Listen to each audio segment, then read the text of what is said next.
Hello and welcome back to the Peach Belt Network, Lander Broadcasting, the second game of this doubleheader here on Sunday. I'm joined not by Matthew Wire, who colored for me earlier, but I'm joined by freshman pitcher Eston Tanner. Just glad to be here, get the opportunity today. Bearcats, big game 3 for them in the series after a semi-rough start compared to their last season, looking to get their final tune-up game in for a crucial home matchup against the Wingate Bulldogs here at Dolny on Tuesday. So let's see how the Bearcats match up against Claflin here in game 3. Monroe's going to be on the mound to start us off here. Monroe on the season, 7.5 ERA, 1.61 WHIP, 1-1 on the season in 4 appearances. All of those started. No relief for him. 18 innings pitched, 15 runs, 19 hits. Decent year. Yeah, Monroe, transfer from North Greenville, has been a crucial member of this Bearcats pitching staff and really cemented himself in a starting role here early on this season. He was 4 years at North Greenville, was on the national championship team as a freshman in 2022, and he's really just been a voice for this team and been able to create good opportunities for other pitchers. Leading off for Claflin, going to be number 1, Devin Campbell, sophomore, out of Charlotte, North Carolina. See what he can do here.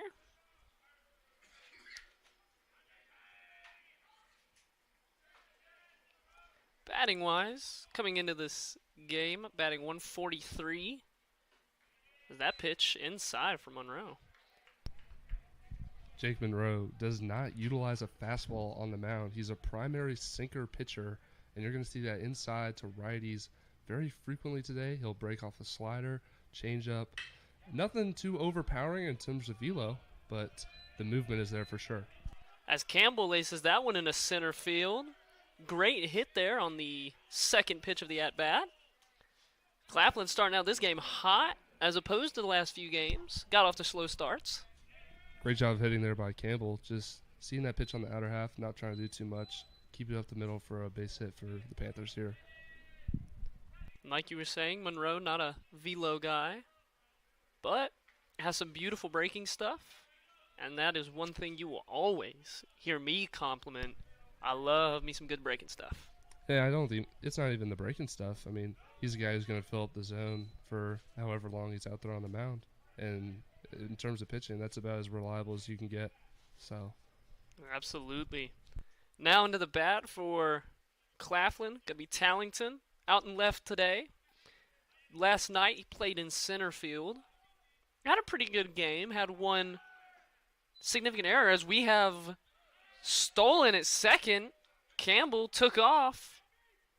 Murphy behind the plate couldn't quite pop up in time and get that throw off, so that is a stolen base for Campbell. Yeah, Murphy didn't get a chance to get any action in the first 2 games, but here behind the plate, he's known more as a defensive catcher, and it's plays like that where he can get it down to second a little quicker than some of the other guys and try to produce extra outs here for the Bearcats. And a bunt laid down by Tallington. Pretty good bunt. Close play at first, but Monroe able to get him out. But accomplishes the goal, moves Campbell to third with only 1 out here in the top of the first. Yeah, this is some good production from the Panthers lineup that we have not seen yet in the series. Trying to jump on Monroe early in this game and try to get some runs on the board. And Christian Hill now up the bat. Batting .296. Best OPS on the team, the only one above 1,000. And he also leads the team in home runs. I think they'd really like a 5th one on the season right now. Break this game wide open. As he grounds that one, Backman moves over, makes the play, throws him out at first for the end of the top of the first. So we'll go to the bottom of the first, tied 0-0. Up. I don't know where I got wrong at. That's the second out. Campbell scores. So that'll make it 1-0 Claflin. If you ask me, that's a trade that Claflin's going to be willing to make any time of the day. A run for an out, especially this early on, making a statement against one of the best pitchers for this Bearcat staff. Absolutely. I apologize for the mix-up. So Hill will get credit for the RBI on the ground out. And that'll bring Whitehead up to plate. Devin Whitehead catching out of Goose Creek, South Carolina. Fouled back for strike 2. There's that slider for Monroe. Kind of left it up in the zone, probably a little more than he wanted to. You're going to want to see him try to bury that and get hitters to roll over on that, as well as the sinker. That's the name of his game. See, and this is why we love having a pitcher up here with us. Get to break down some of the more specifics here. Is that pitch in the dirt for ball 1?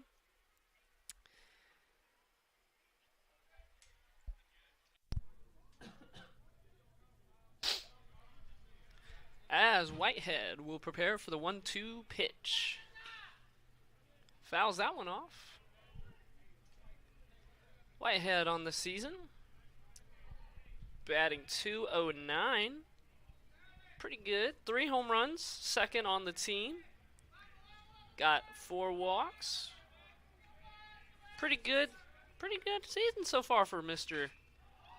Campbell as he gets, or Whitehead as he gets under that one, pops it up to the first baseman who makes the play.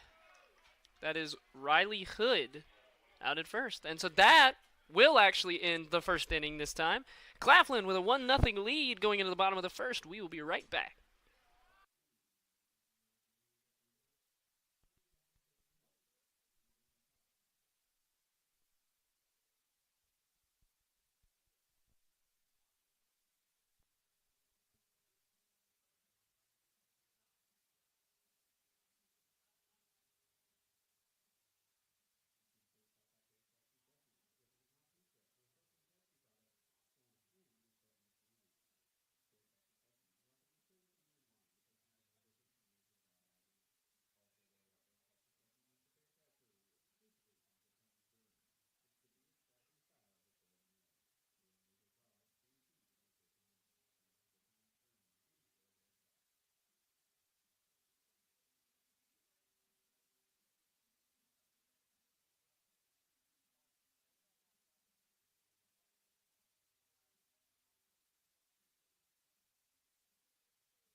And welcome back to the Peach Belt Network. Lander broadcasting some baseball today. Lander baseball facing off against Claflin in the 3rd game of the series. The 2nd game of the doubleheader today. On the mound for Claflin's going to be number 17, Wylan Sheffield, redshirt freshman out of Walterboro, South Carolina. We'll see if he is able to lock in and maybe do better than the first 2 games.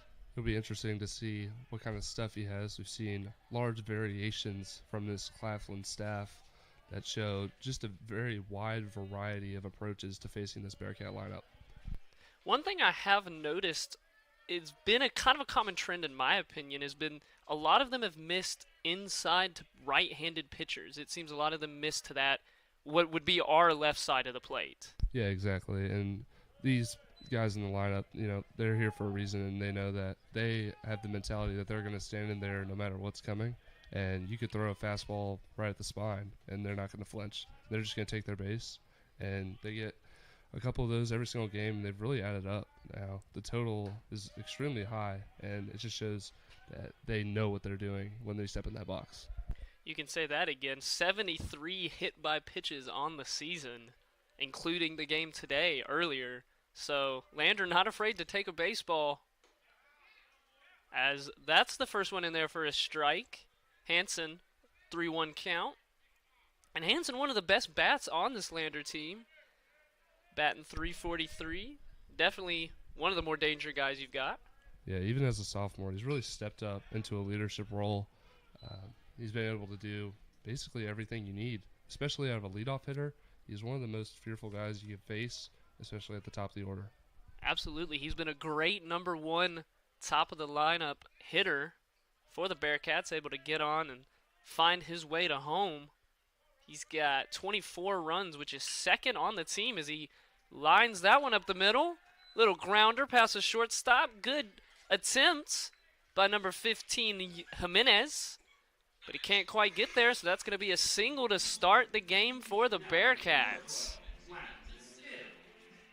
Now Lowndes Still, the left fielder, in his first bit of action today. Yeah, we saw him in game number 2 of the series. He hit a ball off the wall, and that was a 3-run triple for Lowndes, and that moved him up into the 2 spot where usually we would see Zach Cowart, but now Z-Cow in the 4 spot of lineup, Lowndes in the 2.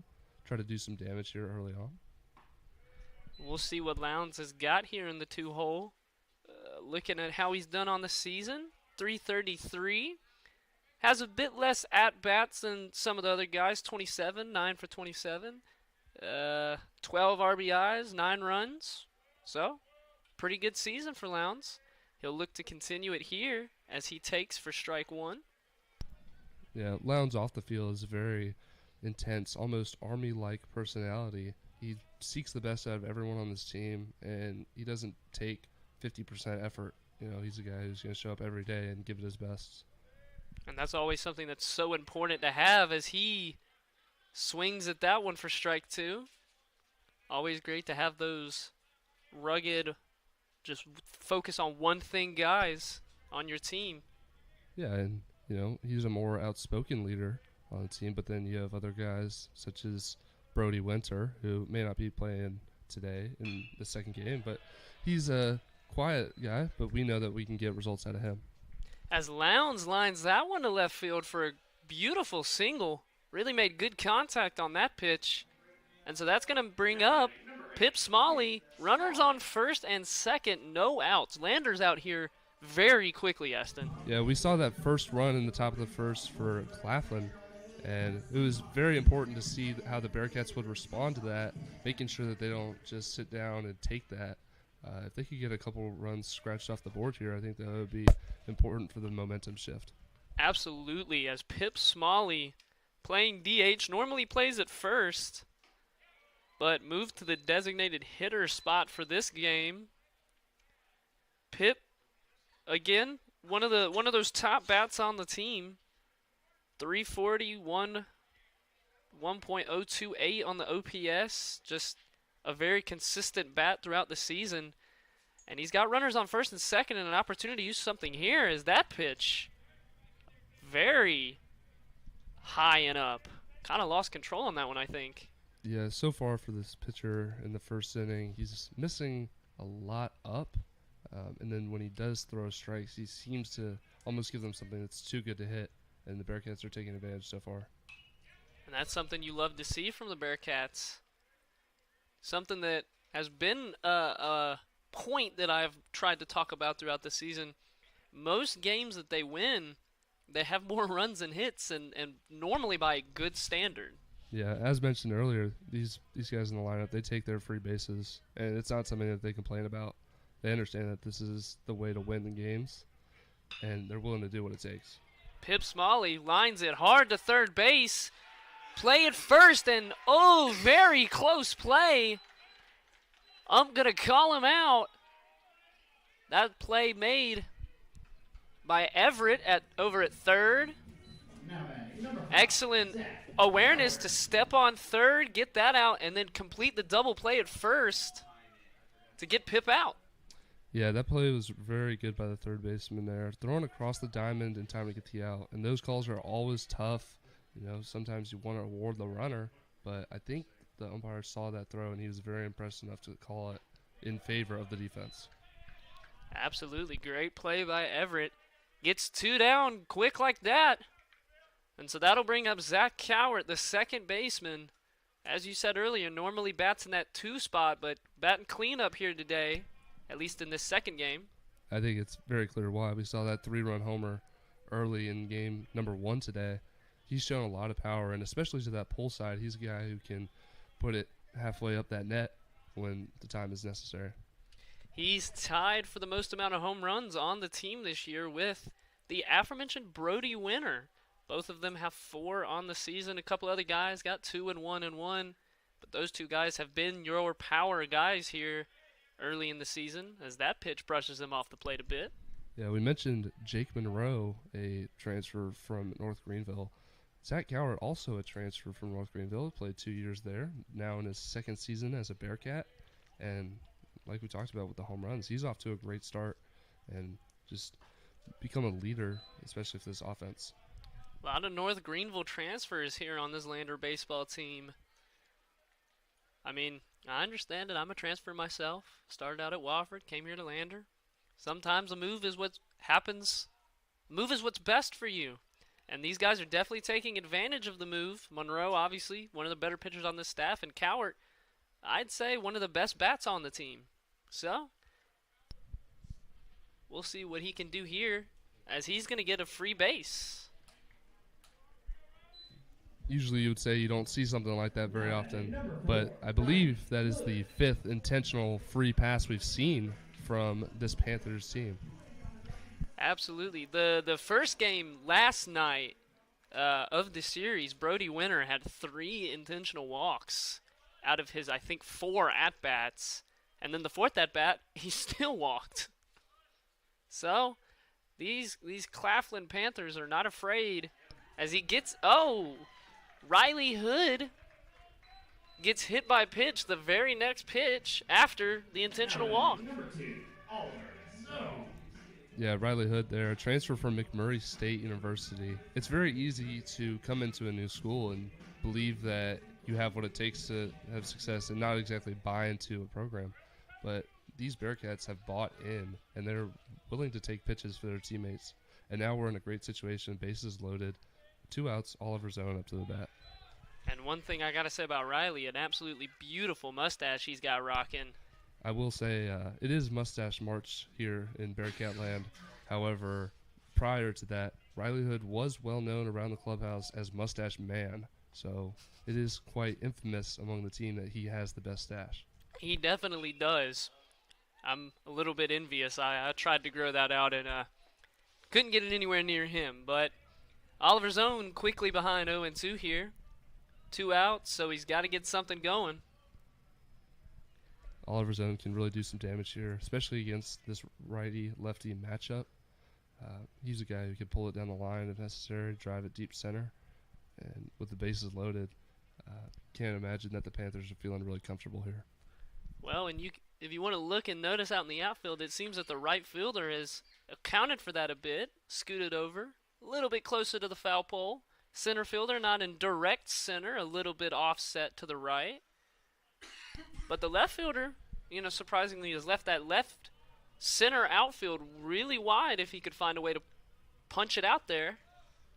Yeah, if I was a right field scoreboard right now, I'd be shaking in my boots. Let's see what he's got. 0-2 count. Ooh, took a big swing at that one. Fouls it off, stays alive after the meeting by Whitehead and Sheffield. Sheffield so far, 20 pitches here in the first inning. Not great if you're trying to go deep into this ball game.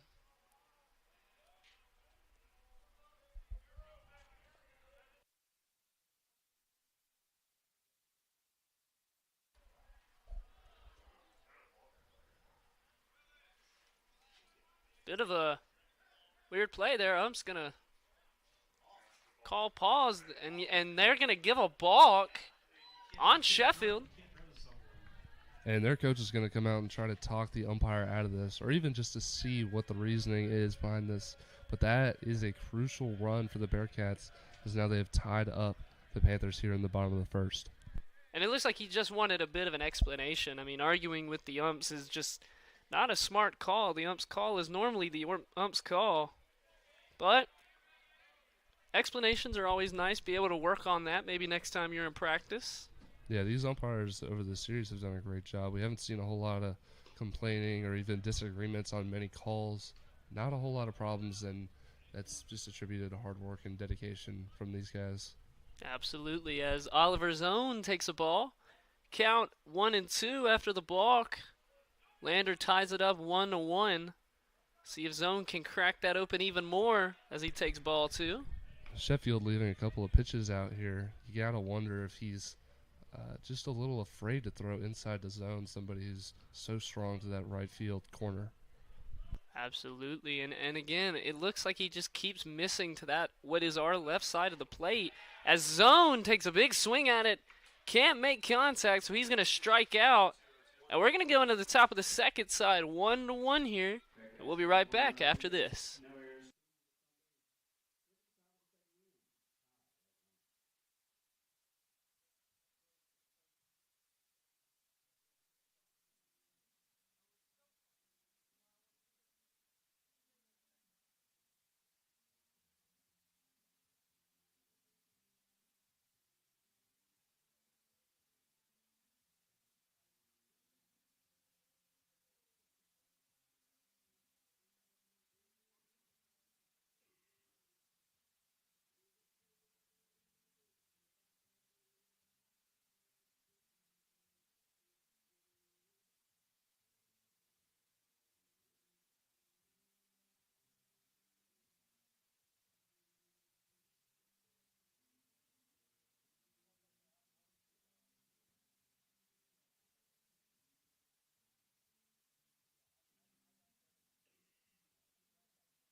Hello and welcome back to Lander Baseball on the Peach Belt Network.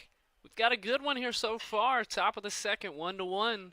Claflin and Lander tied. Lander left some runners on base. Some runs left on the board. And so now Monroe going to take the mound once more, facing off against Hardy, the first baseman. Takes a swing at the very first pitch. Ball kind of takes a weird hop. And Murphy throws it a little too high. Can't quite come down with it, Hood. And I think that'll go down as an error. Yeah, a little miscommunication there from Murphy and Monroe. Looked like they were a little lost on who exactly was going to be making that play. Just a little earlier communication can help resolve that. Absolutely. Anthony Hardy playing at first base today. Going to reach first on the throwing error by Murphy. And now you've got a runner on first, no outs. Claflin has really found ways to get on base here early in this one. And they're not exactly smoking the ball either. They're finding little cracks in the defense, making them make tough plays. And so far they've been successful in reaching base. Absolutely. Definitely a marketed improvement in this game as compared to the first two games. As the bunt going to roll foul down the first base line. Exactly what I'm talking about right there. Trying to lay down that bunt with no outs, trying to move that runner into scoring position for this bottom half of the Panthers lineup. Both of the games played in the series, the earlier one today and the one on Saturday, both ended in 7, 10-run rule in effect. Last night it was 19-0 Lander, and then earlier today, the game that we both worked, as that's in there for strike, pulled the bunt back, 18-4. Both of those games, Lander jumped out to big leads early in the game. This one, Claflin seems to be trying to keep it a bit closer early. So Yeah. we'll see if they can keep it up. That first game, I mean, obviously we talk about the offense getting 19 runs, but it's hard not to mention Ethan Califf starting out 4 innings of perfect baseball, 12 up, 12 down, setting the tone for what this series can possibly be for the Bearcats, trying to get their sweep here in Game 3. And Monroe trying to dial something up. 1-2 count. Turner at the plate. That one low and in the dirt. And Turner, if we look, batting 125 on the year, 2 hits and 16 at-bats, bit of a slump. See if he can turn his fortunes around here early on, or later, I guess, on a Sunday afternoon. And that one misses inside. Looked like a sinker there, just got away from Monroe. He's been missing low, which for many pitchers could be troublesome, but somebody like him, he seems to aim there as he has a lot of stuff that breaks towards the downward part of the plate, and that's his bread and butter, just trying to get those ground balls for his defense. And he's gotten a few here early. Gets under that one, Turner. See if the left fielder can make the play. He cannot. It's going to go into the opposing bullpen. So count going to stay. 2 strikes. And we'll see what Monroe can do here.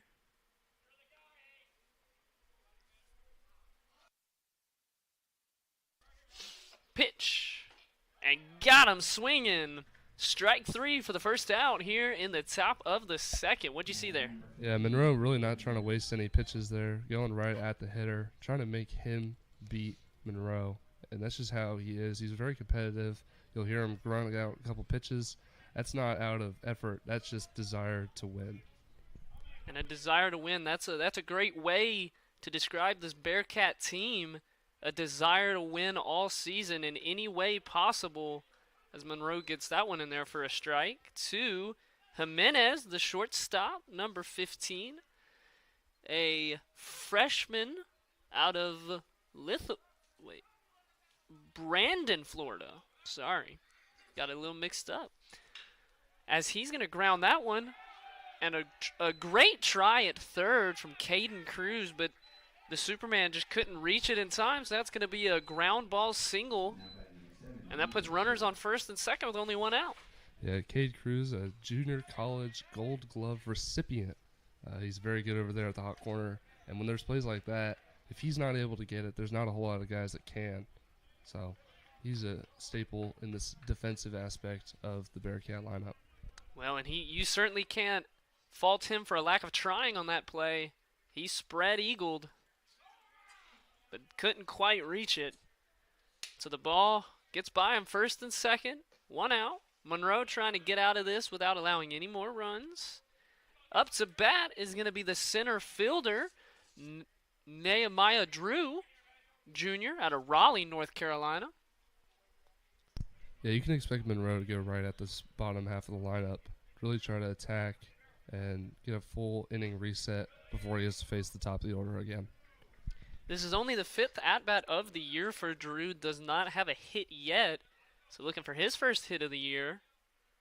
Going to be a tough task to do against Monroe, but Monroe has allowed a few here in the top of the second. He pulls that one down the line, but maybe just a little bit too far down the line. Goes foul. Yeah, especially when you're pulling something down the line. With the way the fences are aligned, you can either get lucky or unlucky with those bounces. Can be held to a single or extended to a triple if you got a corner outfielder that really doesn't know his way around. But guys like Lowndes Still and Ryan Hansen, they've been playing a couple games here now. They know what they're doing. And a great play. Ground ball to first. Riley Hood gets it to the Russian Monroe, who gets him out at first. So that'll be the second out of the inning, but does move both runners up 90. So runners on second and third for the third baseman, Everett. Made a great play earlier to get the double play. See if he can continue to make impactful plays for this Claflin team and maybe drive in one, maybe even two. Yeah, that's just great pitching basics by Monroe. Understanding the ball hit to the right side, he's got to get over. Just trying to do his job on all aspects of the game. Absolutely. And you were talking a lot about pulling the ball to the right field a bit harder. In my opinion, you got the blue wall out there. Yeah, it can be really a fun challenge for those left-handed hitters, especially in batting practice, trying to scale the wall. You've also got the scoreboard out and right, as well as a ginormous net that protects the State Farm agency. We've seen many players try to conquer that, but none better than recent Connor Droz, who graduated last year, well known for being able to scale that net and deposit some balls into the State Farm agency. Always trying to protect State Farm. They're trying to protect us, so got to bring that energy back as that one low for a ball. And I'm telling you right now, the second that someone on this team hits the scoreboard, I might just go crazy. And as a player, you know, it happens in batting practice, and obviously that's fun. But when you see a guy on your team do that, it's very enthusiasing, and it just creates a fun environment for the guys. That hearing that sound of the clank off the scoreboard, it can bring new energy and new life to a team. Enthusiasing, huh? We're making new words? Might have just made that up on the spot. Hey. We're going to have to see if that's a real thing. You know what? Every word was new at one point, so we're going to get that in Merriam-Webster one day. Don't you worry about that. As that pitch was high and inside from Monroe towards Everett. Everett had to back up quick and then gets the next pitch, gets him swinging. So the count full 3-2, 2 outs.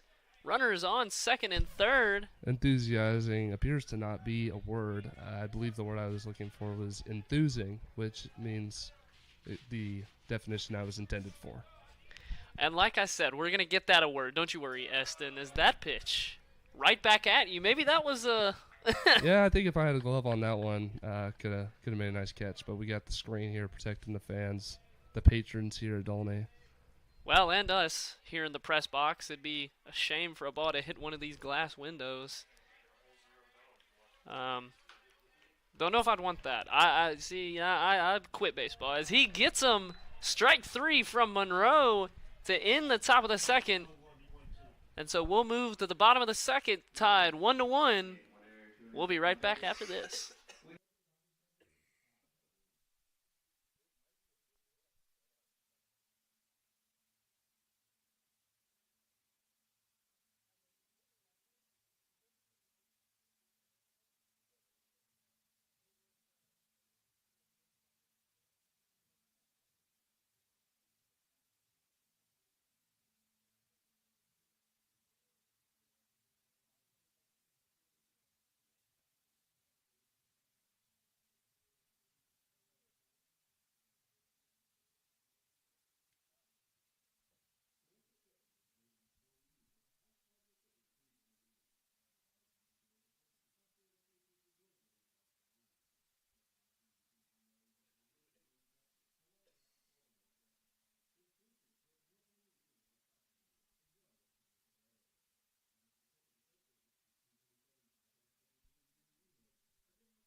Welcome back to some Lander baseball on the Peach Belt Network.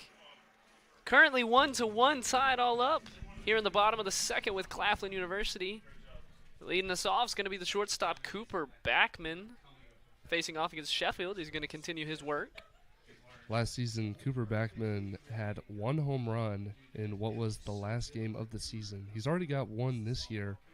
We're going to see throughout the remainder of the season if he can beat his career high. Just needs 1 more. Well, and the one he hit was an absolute nuke to left field. That was one of those no-doubters. We knew it was gone the second it left his bat.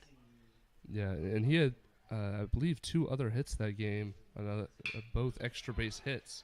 He really did. led the charge there against Belmont Abbey in a crucial win for the Bearcats. And he's going to get a hit here, laced it to center field for a single. So the Bearcats continue to hit the ball well here early. And now up to the plate, number 10, Kyle Murphy, his first involvement at the plate this series. Yeah, Kyle Murphy, a 5th-year guy. He's been around the block here. His 5th year at Lander. So he's seen every single thing you can imagine in a Bearcat uniform. And he's going to take one there, and he'll take his base. And again, this Bearcat team just great at doing what they have to do to reach base.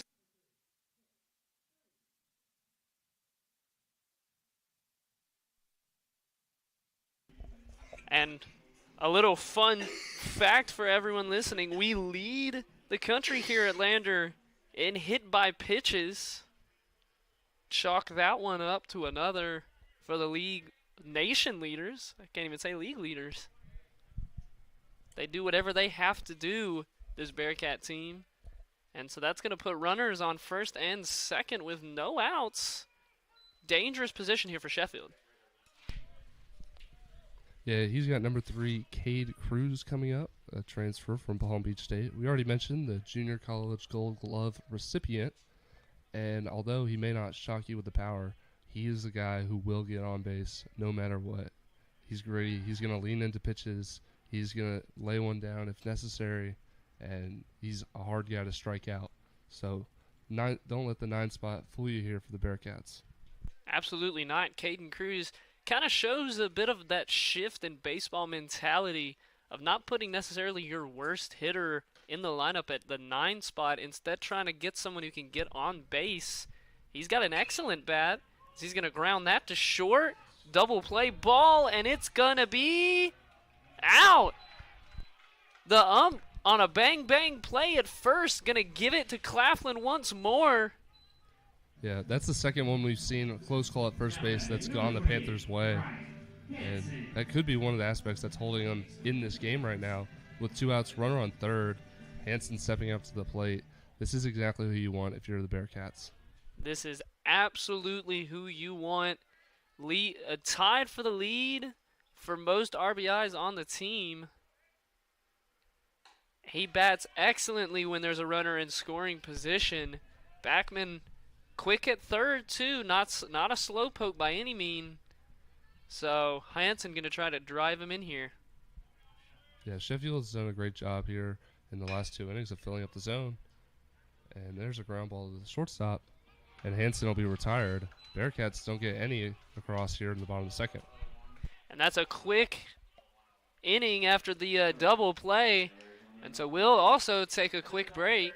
And we'll be right back here in just a minute.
And after that quick break, we're back here for some more Lander baseball facing off against Claflin University on the Peach Belt Network. Monroe out for another inning of work. Has pitched well so far. Only allowed the 1 run.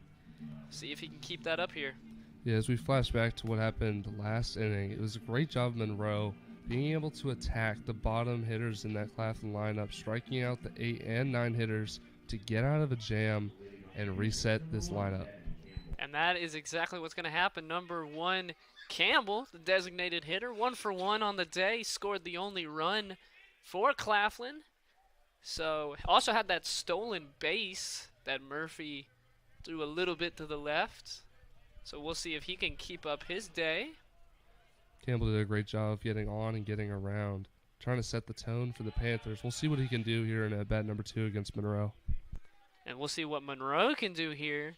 Something that I think is not thought about a lot is the pitcher having to face the batter, the second, third, fourth time through the lineup. That pitch called a strike on the outside part of the plate. We'll see.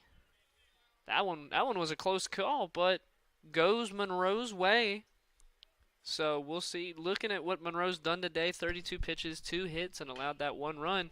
As he grounds that one, Campbell does, to Backman, who makes a running play, gets him out at first for the first out of the inning. Great job of making that running play by Backman.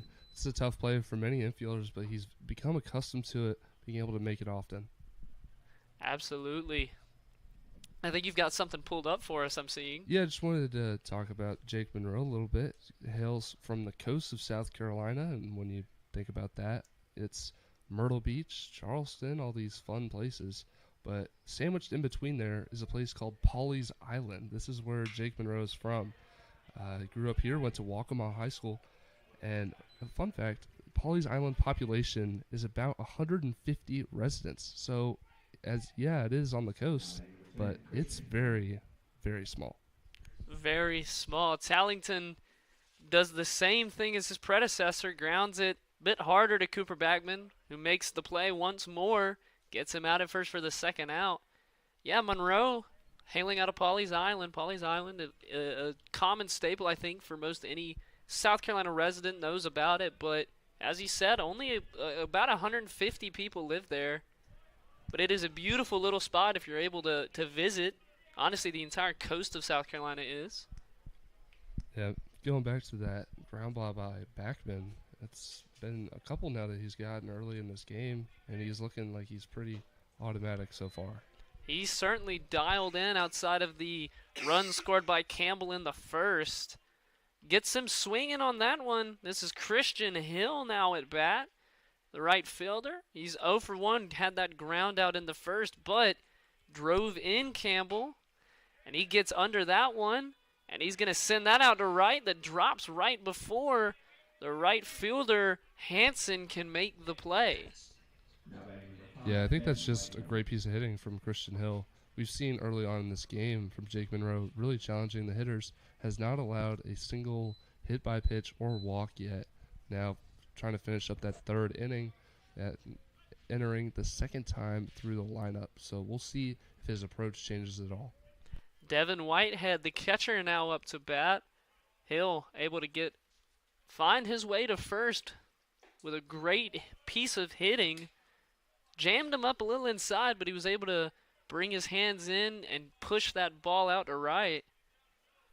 And so we'll see if Whitehead can do some of the same. As that pitch, beautiful pitch, but just barely misses. Wind blowing here in the Jeff May complex.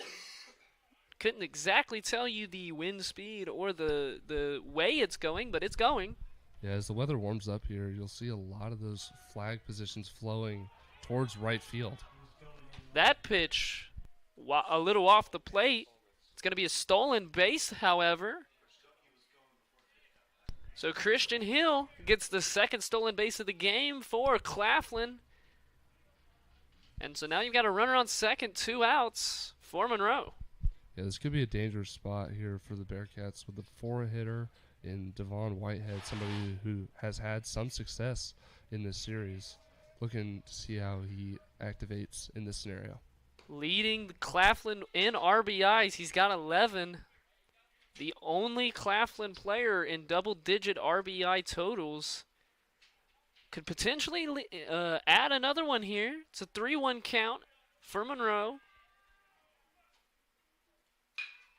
Whitehead smokes that one. Bit of a weird bounce, but Backman with a beautiful play. All 3 outs recorded by Cooper Backman. Excellent play, and so getting out of that inning without a run is Jake Monroe. We'll go to the bottom of the third. Lander, Claflin, 1-1.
Welcome back to Lander Baseball on the Peach Belt Network. Claflin and Lander tied 1 apiece here on the bottom of the third. Leading us off for the Lander Bearcats, going to be number 12. Lowndes Still, excuse me. The 2-hole hitter, 1-for-1 on the day, scored Lander's only run of the game. So we'll see if he can start off Lander here in the bottom of the third with something. That pitch away for a ball. Yeah, getting the top of the order, especially the number 2 spot with Lowndes, Smalley, and then Cowart coming up. This is a great opportunity for the Bearcats to really jump out in front here, still in the early stages of this game. Still gets under that one, pops it up. First base makes the play. That would be number 16, Hardy. Anthony Hardy. And so that's going to be the first out of the inning and bring up Pip Smalley, the DH. Smalley is a guy who's been all around the baseball world, played at both the highest and even still competitive college baseball, but the junior college level. Started out at Stetson University, then State College of Florida, moved into the Pac-12 where he played at Houston last season, and now as a junior back here in Greenwood as a Bearcat. Is it fair to call him a journeyman? As much as college baseball is moving around, I would still consider Pip Smalley a journeyman. Absolutely. But we are glad that he made the decision to come here. Been a great presence for the Bearcats this season. Yeah, he's got a lot of great tools, but the one that sticks out the most is that outlier power tool. We've not seen a home run yet for Smalley, but you better believe it's coming. Maybe it's coming here. 1-2 count with 1 out. I'm sure Lander would love to see that. Correction, actually, he does have 1 home run, so it has been there. And we're looking to see if he could do it again today. And this is a great lesson in looking at the stats before you make a call. As he takes that one for ball 2, brings it to a 2-2 count. See what Sheffield has cooking up here.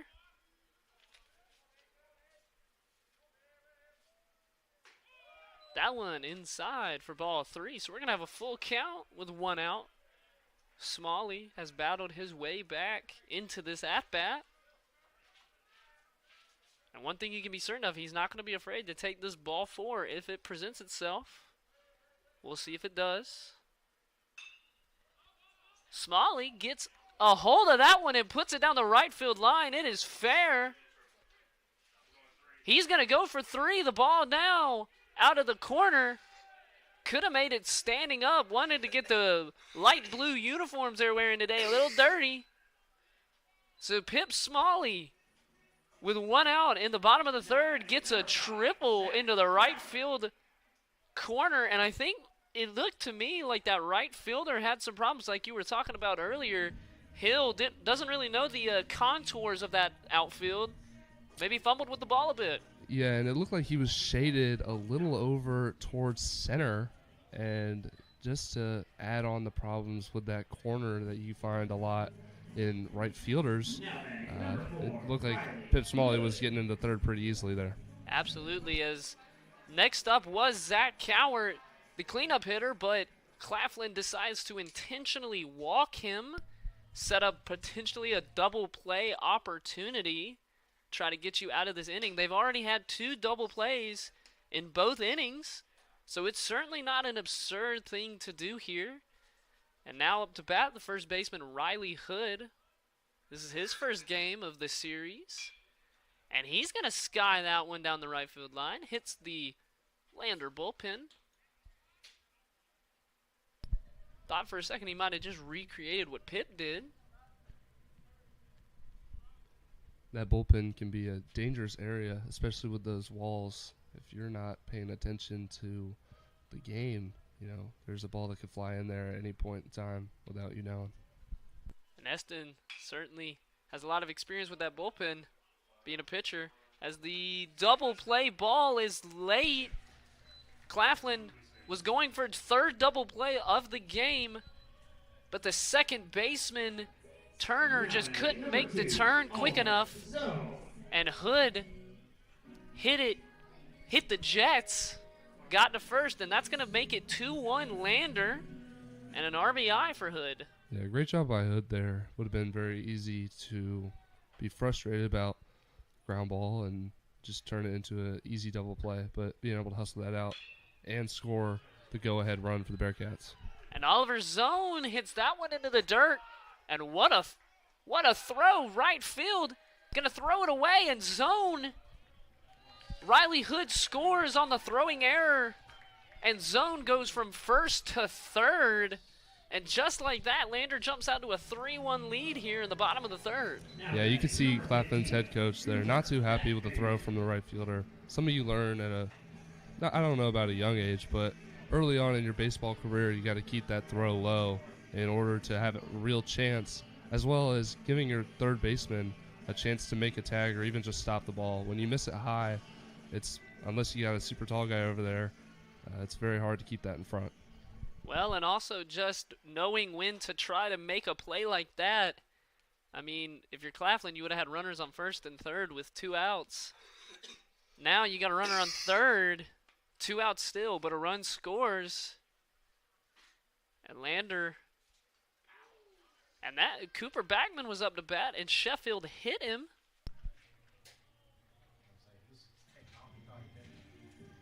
Zone was taken off for home. I think he thought there was a wild pitch, but unfortunately caught Backman. So now Backman on 1st and Zone on 3rd. And so that will bring up Kyle Murphy. See what Murphy can do here with 2 outs in the bottom of the 3rd. Lander leading 3-1.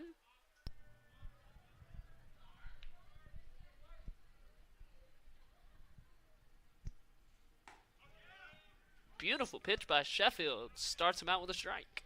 Sheffield continuing to throw strikes after a little bit of a rocky first inning.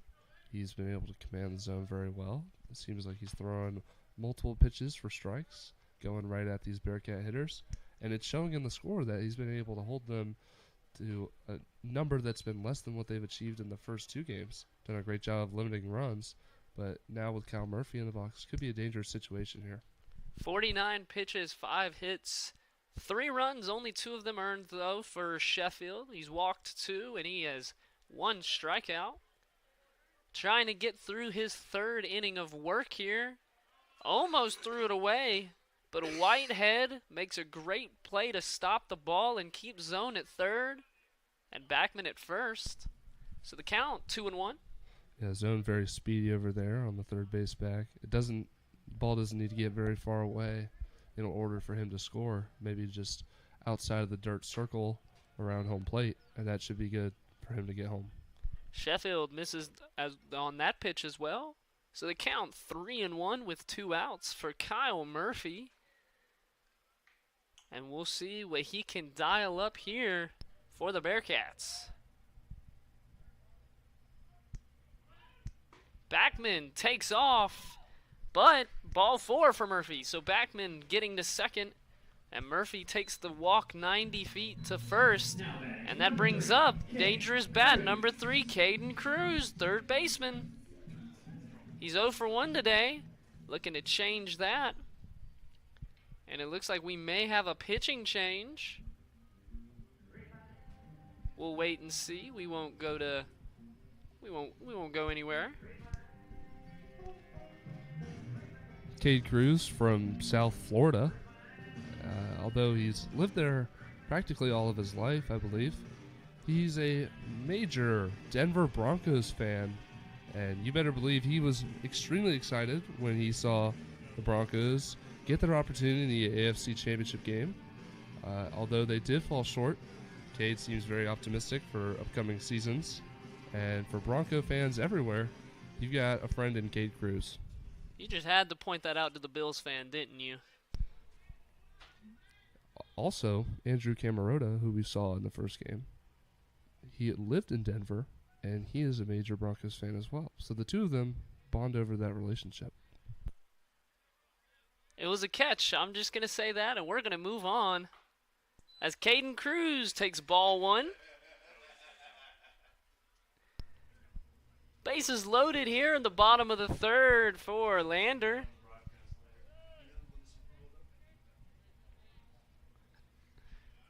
Seahawks did win the Super Bowl. Denver falling in the AFC Championship to New England as Cruz takes that for a strike. And you want to talk about a split team in fandom dynamics. Hailed reliever Josh Sanchez, major both New England as well as Drake May fan. As that lined straight to the left fielder, Caden Cruz going to leave 3 on base. Great play by Tallington out in left. So we will go to the top of the 4th. Score is 3-1. Lander in the lead. We at the top of the 4th inning. Bearcats on top, 3-1. Patriots fan? Huge Patriots fan. Okay, like we just said, Caden is. He wore his jersey to practice. Caden is from Florida too, and he's a Broncos fan. Looks like the Kyle Murphy's a Pittsburgh fan. Popcorn and assortment candy.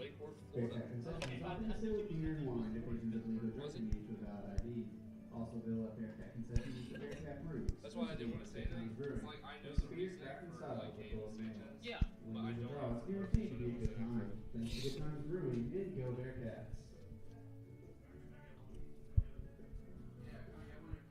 You better be glad that the inning ended there, because if you had finished that thought about Sanchez, I'd have been like, Josh just dropped down every total poll I had him on. As a Bills fan, I can't be friends with a Patriots fan.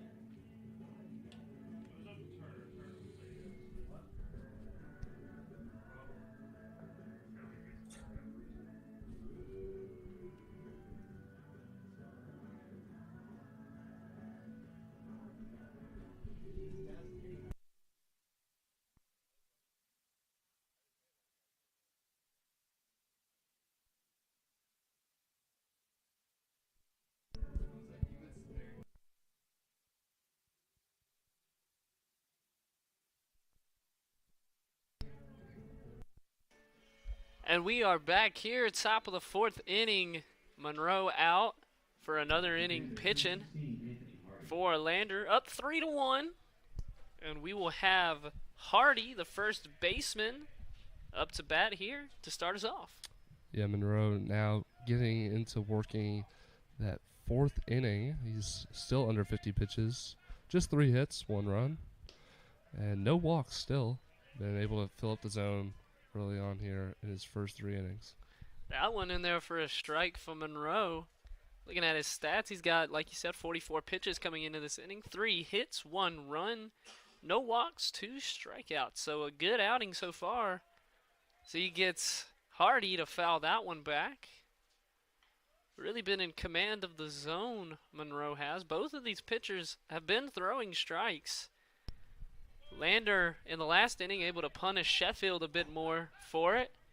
We'll see if Claflin can answer back. Yeah, this Claflin lineup now in the middle. This is where we saw number 3, Leslie Johnson, the last 2 games. Last game he did homer off of Jackson Bradley deep to left, and questionable decision to see him not in the lineup here for this game 3. As Monroe gets Hardy swinging for strike 3 in the first out here in the top of the 4th. Like you said, Leslie Johnson was one that really impressed me in the first 2 games of this series. Just the willpower and just continuing to play with 100% effort through some hard games. You know, falling down behind early as much as they did, it's easy to lose hope and lose faith.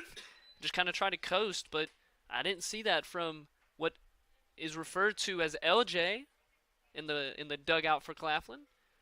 Monroe throws the first pitch for a ball. Jake Monroe, his windup is very simple, yet he does the overhand over the head. It's a move that has become less and less frequent, especially in starting pitchers.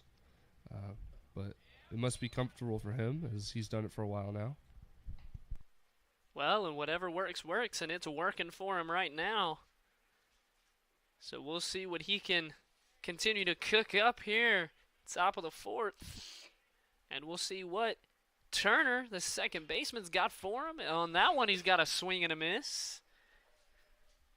Turner,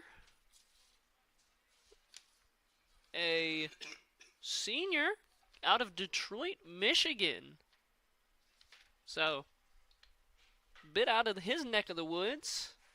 I imagine he likes the weather a bit more down here. As he lines that one over the second baseman's head for a single. Great piece of hitting there from Turner, taking the outside pitch into the right center gap. Previously transferred from Grambling State, so you know that he's seen a lot of high-level baseball, and that's probably what allowed him to make such a good read on that pitch right there from Monroe. Excellent piece of hitting, like you said. Puts a runner at first with 1 out. And now we've got Jimenez, Abel Jimenez, up to bat. He got the only hit for Claflin in the very first game last night. So, someone to watch. Runner on first. 1 strike for Monroe. Runner going to take off, and a lot happened on that one. Yeah, just a lot of chaos there from the Panthers, leaving early on the base pass, and then you've got number 15, Abel Jimenez, standing in there to take that pitch when it looked like that base was going to be stolen from Turner anyway. But now Panthers have 2 runners on here with the bottom half of their order coming up in Nehemiah Drew. Struck out last time, so it'll be interesting to see how he changes his approach here against Monroe. Like you said, runners on first and second after the attempt stolen base and runner base. I just had the biggest brain fart I think I've ever had on a commentary set. So that one in there for a strike. Going to move swiftly on from that. Squared up to bunt, Drew did. Not a terrible idea with 1 out. Try to move the runners. See if you can get them 90 feet. Monroe winds and delivers. Swing and a miss by Drew. Yeah, there's that signature back foot slider that you see a lot from righties to those left-handed batters. Jake Monroe executed that perfectly, getting the swing and miss from Drew. And Monroe out early 0-2 to Drew. See what Drew can do if he can battle back in this one. Runner takes off. Murphy. Pitch was low and in the dirt. And so Turner will reach third on a stolen base. Looks like he just tried to repeat the same pitch as last time. Turner taking that bag easily. It's very interesting to see that the runner from first did not also advance as well, trying to trail that runner on second. Makes you wonder. They scored last game, I believe, on a double steal. Runners took second, and then when the throw came from the catcher, the runner on third took off for home. Drew gets the strikeout, tipped it, but Murphy was there to grab it. And so that's going to be the second out of the inning, and now up to bat Everett, the third baseman, with a runner on third, runner on first, and 2 outs. Yeah, you got to wonder if that runner on first is going to try to take second here. If he is, you're going to want him to leave early on in the count, trying not to distract the hitter if he gets to a 2-strike count. And there he goes. And it looks like a hit and run for the Panthers. Excellent runner play is going call. to get to third, standing up. Absolutely beautiful play there from the Panthers. Runner took off for second. Backman went to cover second. And Everett swung and put it right where Backman was. Couldn't get back in time. And so that's going to be a single RBI. Runner on first makes it all the way to third. And so now we get to the top of the lineup. Campbell, 1 for 2 on the day. And an excellent opportunity to drive in a run. In fact, it's the exact same opportunity. And after the success we just saw in that play, it would not be shocking to see Everett take off here early in the count, try to get in scoring position, and give them a chance to take the lead here. And that's exactly what happens. I think that's the second time in a row you have called it down pat. That time, Campbell fouls it off to the right side. So it doesn't succeed on that one. Excuse me, I have a cut that really hurts. Wonder if we'll see a pitch out here for the Bearcats. Murphy not even going to attempt a throwdown, going to allow Everett to take second, no problem. And so the count 1-1. Yeah, definitely didn't want to recreate what happened in the first game of today's doubleheader. A throwdown to second, which allowed the runner from third to score. So, interesting approach from the Bearcats. Now 2 runners in scoring position for the Panthers. And you have to trust your pitcher, Monroe, a lot to not even want to throw down there. Lander obviously believing that Monroe can get out of this jam by himself. Currently 2-1 the count, 2 outs. 3-2 your score. Lander still in the lead, but with runners on second and third. A great opportunity for Claflin here. Ball line to the second baseman, Cowart, who makes the play at first. And so Monroe gets the final out of the inning, stranding 2. And we will go to the bottom of the fourth. Lander 3, Claflin 2.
And we are back here, Peach Bell Network, broadcasting some Lander baseball.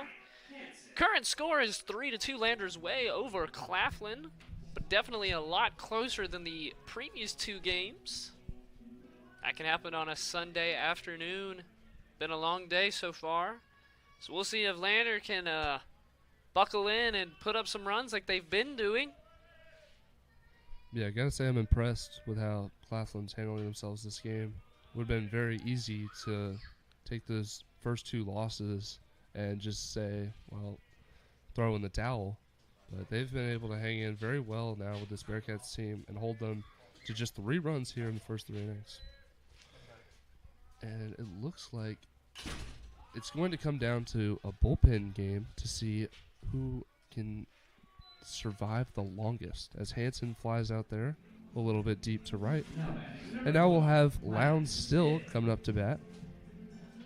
But as I mentioned, the bullpens of these teams are going to be very crucial to see who's got the most depth. We know the Bearcats have seen a lot of new pitchers come in who haven't gotten as many innings, and they still have a lot of reliable arms left that haven't been used in the series. However, it's undetermined how Claflin's bullpen is going to hold up over these next couple of innings. Absolutely. Sheffield has done a good job so far keeping this Lander team decently in check, at least comparatively to, like I said, the previous 2 games. Of course, those games ending 19-0 and 18-4 respectively. This game is only 3-2, so Claflin still even has a shot at winning this game, potentially.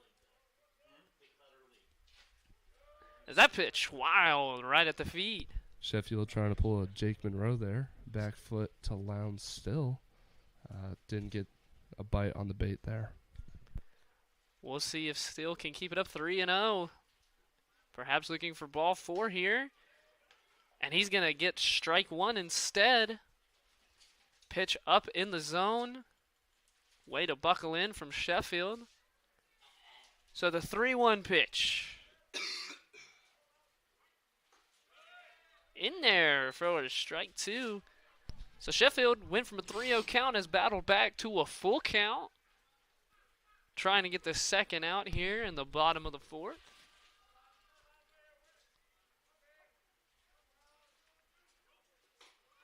And that one inside, ball 4. Looked like that one could have clipped Lowndes, possibly just a jersey shot. Somehow missed him and was actually pretty close to the zone, but called a ball by the home plate umpire. And let me ask you this as a pitcher. It might be a dumb question. If it hits the jersey, does that count as a hit by pitch? Yeah, so if it hits the jersey, it counts as a hit by pitch. Runner gets to take his base. And there have previously been historic baseball players, such as Ty Cobb, who would wear extra large jerseys in order to attract more hit by pitches. 1920s, throwing it back a long time, I see. Eston with his history. Double play ball there, potentially shortstop got it to second, but Turner couldn't make the turn once more. So the runner safe at first, and now up the bat, number 5, Zach Cowart, the cleanup hitter, has been walked twice. That pitch got away from Sheffield.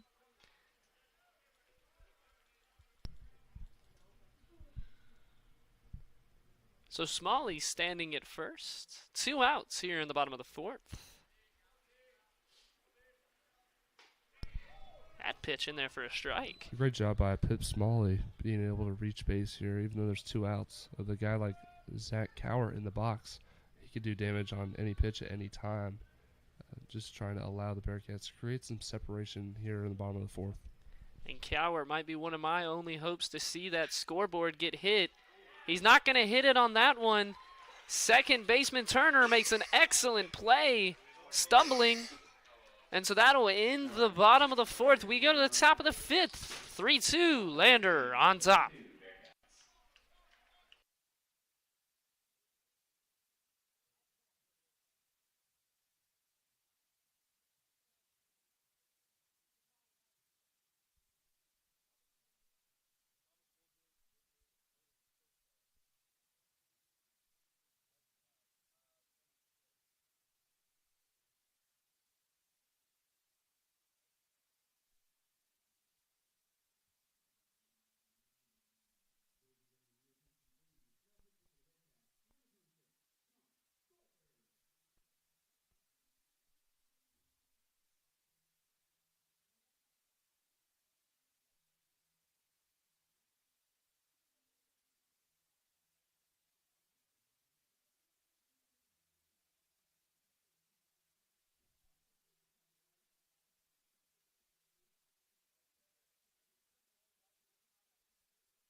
Welcome back to some Peach Bell Network broadcasting of Lander Baseball, facing off against Claflin here in Greenwood, South Carolina.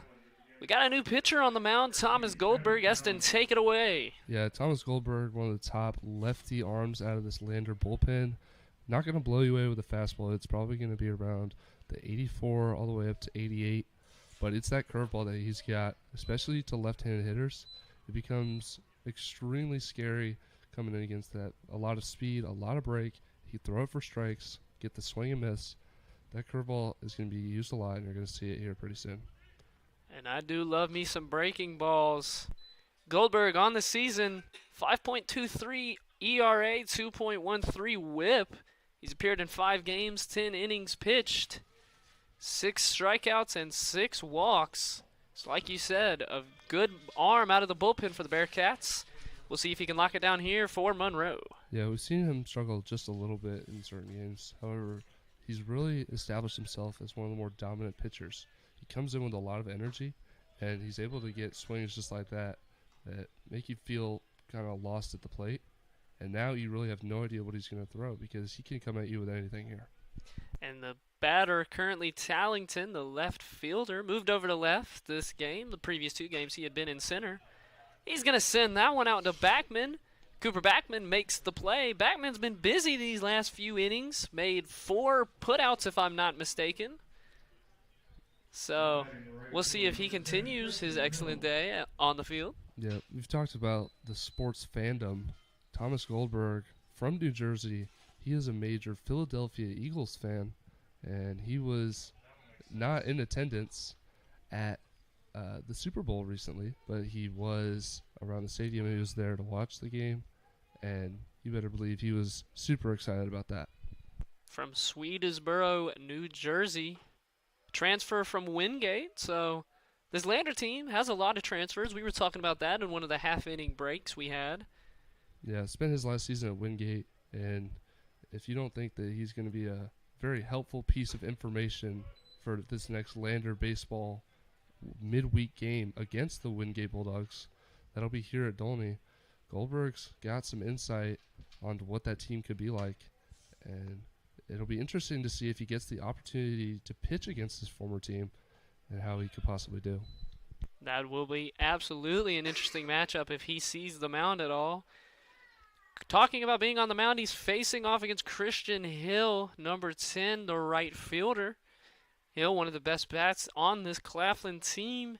Currently 1 for 2 on the day with an RBI and a stolen base. Gets the tip on that one, so it's going to be 2-2 the count with 1 out. Yeah, Goldberg definitely a little more dominant in those lefty-lefty matchups. He loves being able to spin that curveball off something that looks like it's about to be an uncompetitive pitch and getting it in there right in the middle of the heart of the zone. He also is great against righties, but probably prefers that lefty-lefty matchup. And he gets him looking on the outside part of the plate. Hill not in love with the call, but the ump's call is the ump's call, and that's going to be strike 3 for Goldberg. Goldberg doing really good to start his outing here today. If he gets another strikeout here, you got to imagine you're going to see some of that energy I talked about earlier, and just the excitement that he brings to the mound. Not exactly a loud guy in the clubhouse, but when he's on that mound, you'll hear him. Excellent curveball there. I mean, just the break is beautiful on his curve. As Whitehead, the batter, fouls that one back, right back at Eston. Eston was ready to catch it. Unfortunately, there is the netting, so that we cannot do such a thing. But the count 1-1. Another breaking ball from Goldberg high, 2-1 the count to Whitehead. What do you think about the Savannah Bananas way of a fan catching the ball and being out? You know, I mean, I think it's a good approach to get more involvement in the game. Could be a little dangerous, but so far I don't think there's been a whole lot of issues with that. Savannah Bananas as a whole, as much as I do love it, it is extremely hard to call it baseball, and I do believe that it's almost essentially a whole new sport. That is certainly a conversation as the third baseman Cruz knocks down the ground ball. and gets him out at first. 1-2-3 inning for Thomas Goldberg. We're gonna go to the bottom of the fifth. Lander 3, Claflin 2. We'll be right back after this.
Welcome back to Lander Baseball on the Peach Belt Network. We've got Lander and Claflin facing off here in an exciting one. 3-2 your score in the bottom of the fifth. I'm joined by Eston Tanner, freshman pitcher. Glad to have him in here to give us an insight into some of the more intricate parts of the game. One of those is how impressive Sheffield has been. He has now outpitched Jake Monroe as he's now working into the bottom of the fifth. Starting to see that Claflin is sort of relying on him to go a little further. Only 3 runs given up, but he's shown that he's going to fill up the zone and he's going to get outs for this team.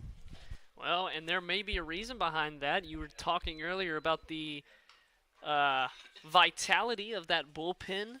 How many people do you have? Do you have anyone that you truly trust to come in, especially in a game that, you know, coming into the game, you might not have thought that it'd be like this. And you have a real opportunity to perhaps win this game.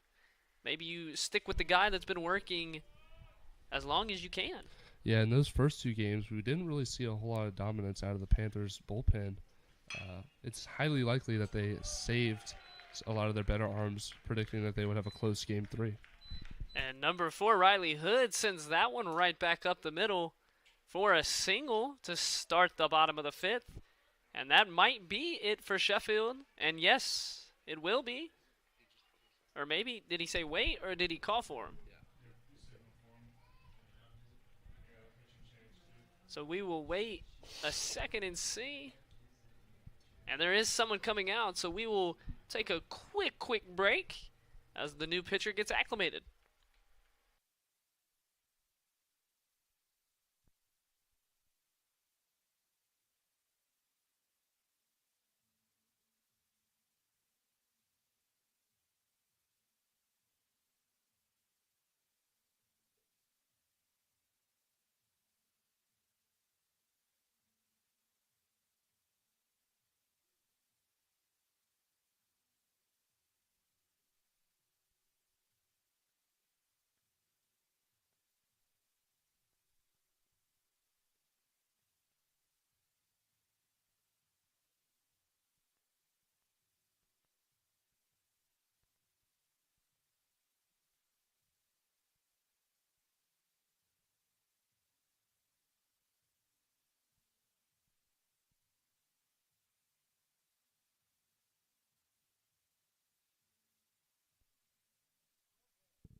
So we come back here, bottom of the 5th.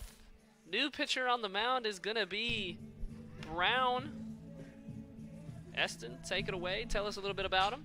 Yeah, so we got a lefty here, smaller lefty, looks to be stock. With Oliver Zone coming up in this lefty-lefty matchup, it's well known that Zone tends to struggle more against lefties than he does against righties. It'll be interesting to see what kind of role this pitcher gets. If it'll be a multi-inning or possibly just one batter, as there's no minimum batter limit except just one batter.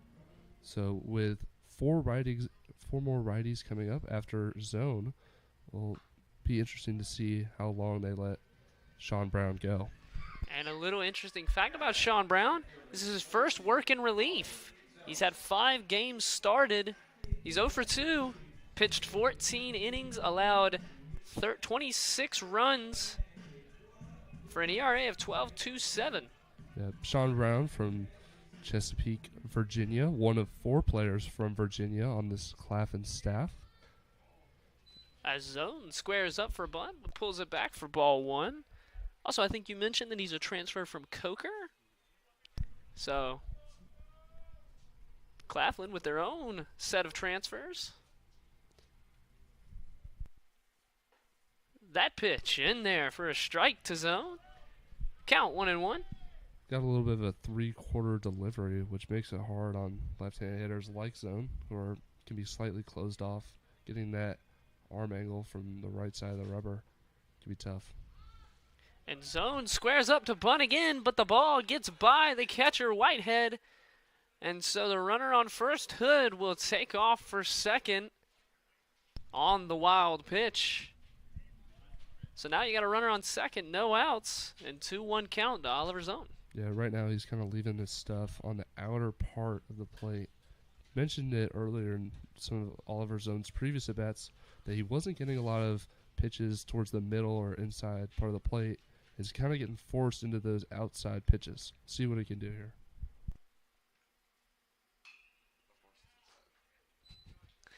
That one inside, and Zone fouls it off to the left. Zone a little tangled up. He's probably looking on that outer half. Wasn't expecting someone so up and in. The mind games of baseball. That's why we all love it. 2-2 pitch. Never mind. He's going to throw that ball away. Doesn't end up causing any harm. Hood took a little bit of a second to get up to try to go for third and then decided he wouldn't do it. Yeah, we've seen that flash and spin pick a lot from this Claflin team. They're running that a lot with the lefty on the mound. They do it with the shortstop. Righties tend to do it with the second baseman. And on something like that where it's not as close of a play, you should be able to take your time and make a nice, easy throw. That pitch outside for a ball. He didn't take his time. He tried to rush it a bit, I think, and just threw it right past the shortstop into center field. But like I said, Hood took a second to get up, so couldn't make the most of what would be the throwing error. As Zone grounds that one and it bounces right over the first baseman's glove and into the right field corner. And Zone's going to take off for third, and the ball just now getting in, so Zone, not sure what happened out there in right field. He got to second. It was going to be a double, and the runner scored. But then the ball took an extra second coming out of that right field, and Zone, as we said earlier, a quick guy, got to third. Yeah, now that's a few times we've seen a ball get lost in that right field corner where stand-up triples are just becoming automatic for this Bearcats. They know that it's not an easy play to make out there and right, and they're taking advantage of it. And that's what it's going to be ruled. Oliver Zone with the second triple of the game.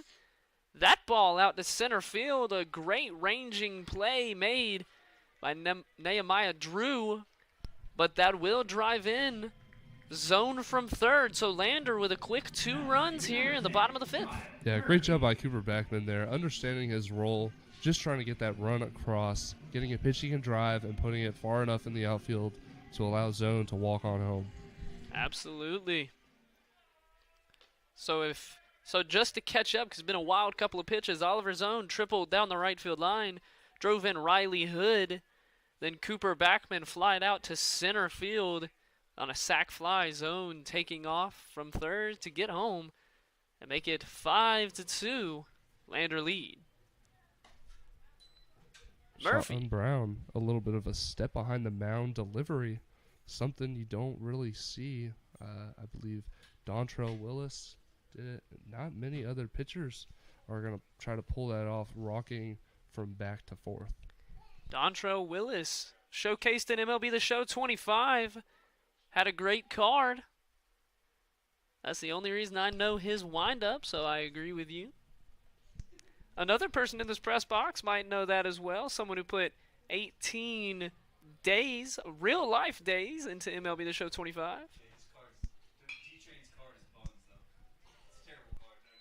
I'm getting told that his card was not great. I'm going to have to disagree. This is a terrible card. Give me that like 2.13 ERA Jacob DeGrom card every day of the week. Of course, he wants one of the greatest pitchers of all time. We're going to move on from the Mets fan in the press box.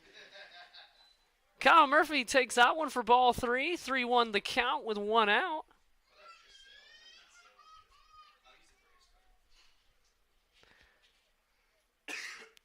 7 hits for the Bearcats, 5 for Claflin. That one not a hit, but we get a runner on first. Kyle Murphy with the walk. Excellent eye there from Murph. Great job of realizing the situation for Murphy. Just trying to reset these Bearcat hitters. We've got Cade Cruz coming up, who's highly likely to reach base. And then top of the order, this could be a really explosive inning for the Bearcats if they get a couple hits going here. Lander's already got 2 this inning. Only 1 out. And a beautiful bunt by Cruz. The play at first. He's going to get him. What a play by the third baseman, Everett, to get Cruz at first. But runner does advance to second for Ryan Hansen. Yeah, it's great baseball all around. Love seeing bunts, especially to move the runner over when you do it the right way. And great defense from Claflin, being able to handle that and not panic. Make sure to get the safe out at first, especially when you're on the defensive side of a bunt. You just want to make sure you get at least 1 out. You don't want to walk away with extra base runners when you got a guy who's trying to give himself up. Absolutely. Kyle Murphy now standing on second for Ryan Hansen. One of the best bats on this Lander team. See if he can drive in a couple more RBIs. Doesn't have one today, but has 17 on the year. So Brown, 0-1 pitch. Outside for ball 1. Ryan Hansen in high school was a two-way player, both pitcher and a hitter.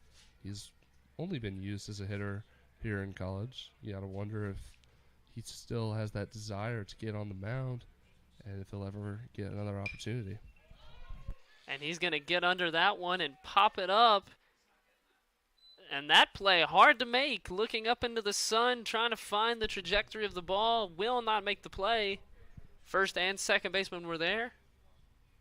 So Hansen going to get another chance. You're good, Estes. The sun here at Dolny can be really tough for people on the right side of the infield. It's going to fall right behind that third base dugout, and you're basically staring into it, and it's possibly the worst. Like, if you're in right field, any ball in the air, it's a nightmare. I'll tell you. I've shagged some BP here. It's rough. You don't want to be in right field this time of day. Well, and you can even look out on the field and see the contours and see the shadows. Definitely doesn't look like you'd want to be out in right. Make some plays out there. So Hansen, 2-2 count, 2 outs. Murphy standing on second. Hansen gets that one into left field. And that ball going to drop for a single. Murphy going to score from second. So Hansen, with his 18th RBI of the season, first of the day, gets on first and gets Murphy home.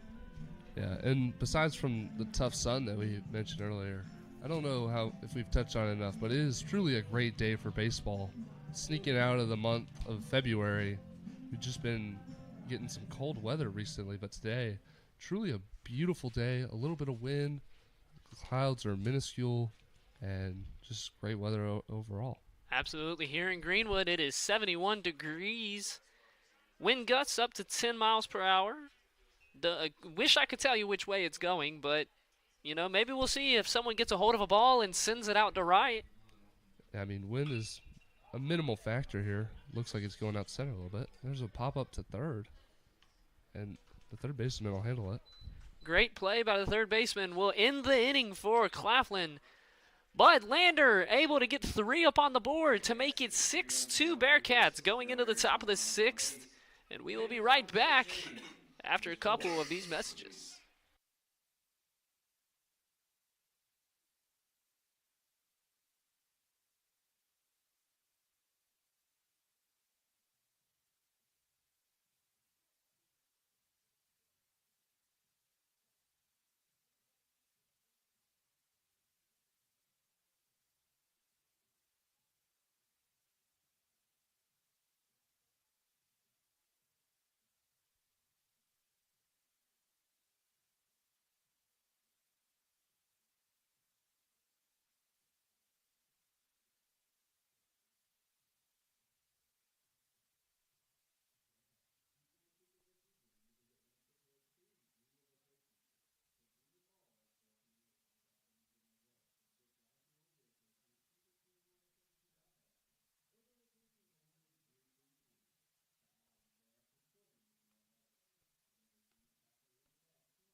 Welcome back to the Peach Bell Network, broadcasting Lander baseball. Lander versus Claflin going into the top of the 6th here in the doubleheader, second game today.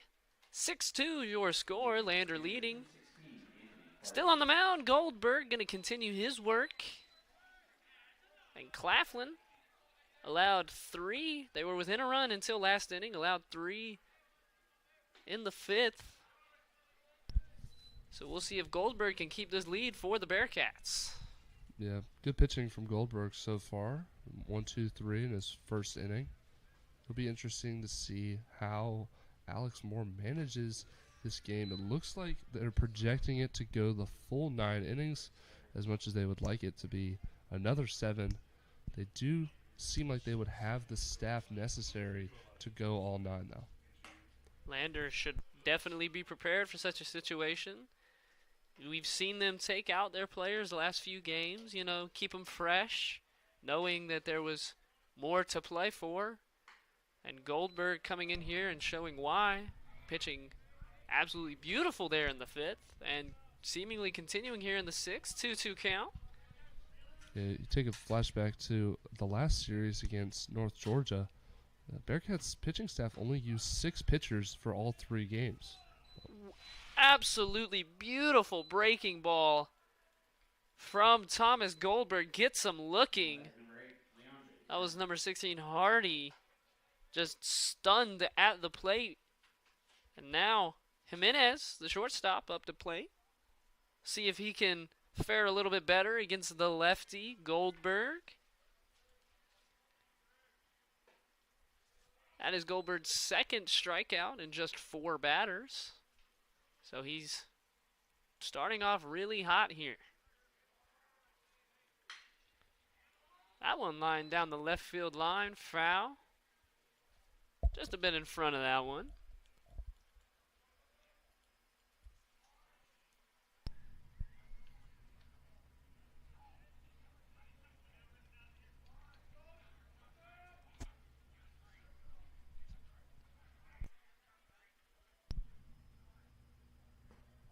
And that one, check swing. Ooh, first base ump says he didn't go.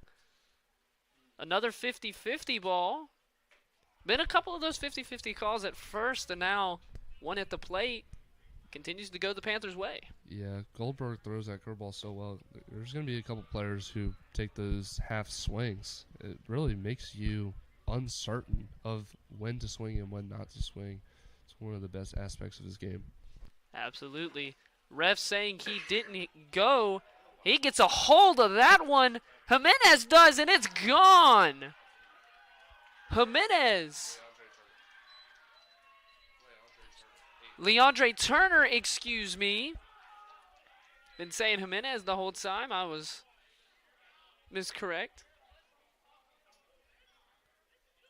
Turner got an absolute hold of that ball and sent that one to far left field for a home run off of Thomas Goldberg, his first allowed of the season. Yeah, now that's 2 home runs for the Panthers today. They're out homering the Bearcats in this series. Zach Cowart, the only one with a home run. And both of the Panthers' home runs just lifted that 367 sign and left just over the head of left field. So, and Goldberg settles in, strike one. And what, as a pitcher yourself, what is the thought process you have to use to get out of the funk of allowing a home run? Well, it can be tough sometimes. It really depends on the situation. Here for Goldberg, you'd like to see him forget about it, you know? He's got a 3-run lead still, you know? Back half of the game, you can't be dwelling on that too much. Obviously, if you want, go in the dugout and chat it over after the inning's done. But you need the memory of a goldfish here, just being able to move on.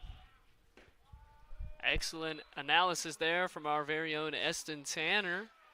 As Goldberg throws ball 2 of the count. 1 strike, 1 out. First run there in about 2 innings for Claflin.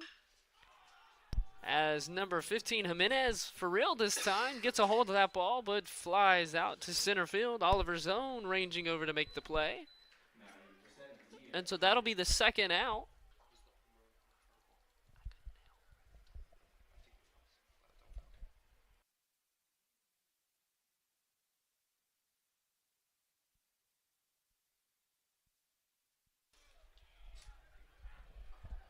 And so after that, now we've got the lefty up. Ground ball to third. Caden Cruz makes the play. Drew grounding out to Cruz. And so after the home run, quick 2 from Goldberg. So your score now 6-3. Lander leads.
What company is this golden key made from? I'm not gonna lie. She probably has about a 2008 to 2013 Toyota with the shape of that key, because it's the same type of key my '09 Corolla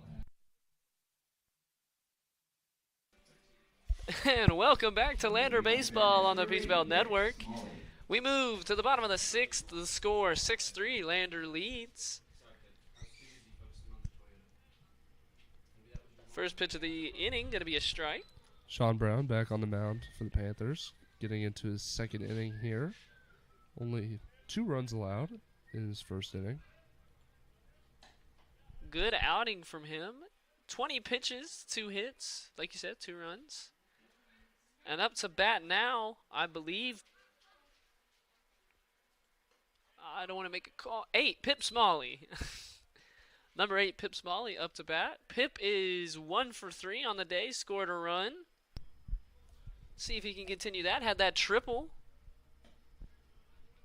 Smalley hails from Sarasota, Florida, one of 3 players on this Bearcat roster from Sarasota. Him, Cooper Beckman, who we've seen at short today, as well as Dylan Supple, who is a possible bullpen option. And after the Smalley foul ball, Sarasota, a place I know well. I've been there for vacation the last about 7 years every summer. The home of the Baltimore Orioles spring training. It's a very spring training closed area with the Bradenton Marauders facility in that area where the Pittsburgh Pirates play, and other teams from Clearwater, Dunedin in that same area. Makes it for a very fun baseball destination. Absolutely. If you have the chance to visit, it's a wonderful place. The water is clear and blue. And the food is amazing as Smalley rips that one down left base line, but it goes foul. Smalley battled out to a 3-2 count. No outs here. Bottom of the 6th.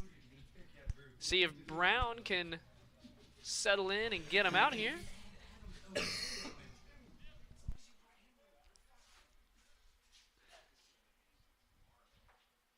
And that pitch low and away for ball 4. So Smalley's going to reach first for the 2nd time today. And that brings up the cleanup batter, Zach Cowart. 0 for 1 on the day, but has 2 walks. Now batting number 5, Zach Cowart. Definitely one of the strongest batters on this team. Has the only home run in the series for the Bearcats, that 3-run blast earlier today. That one down and low for a ball.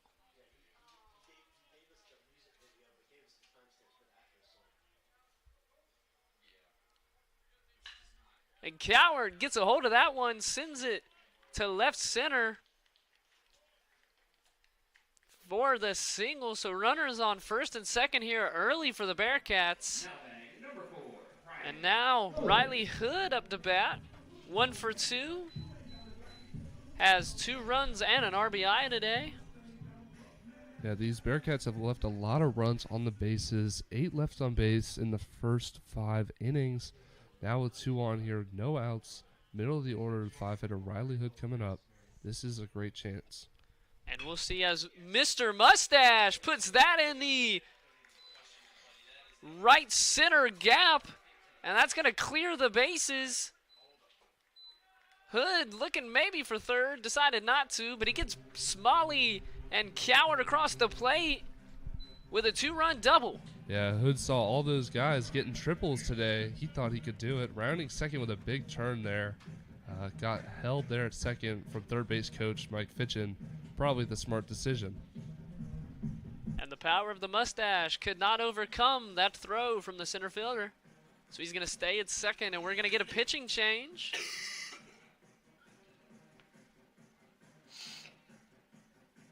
Sean Brown ends with 1 inning pitched, 31 pitches, 4 hits, 4 runs, all of them earned, 2 walks, and no strikeouts. And we will wait to see who this new pitcher is.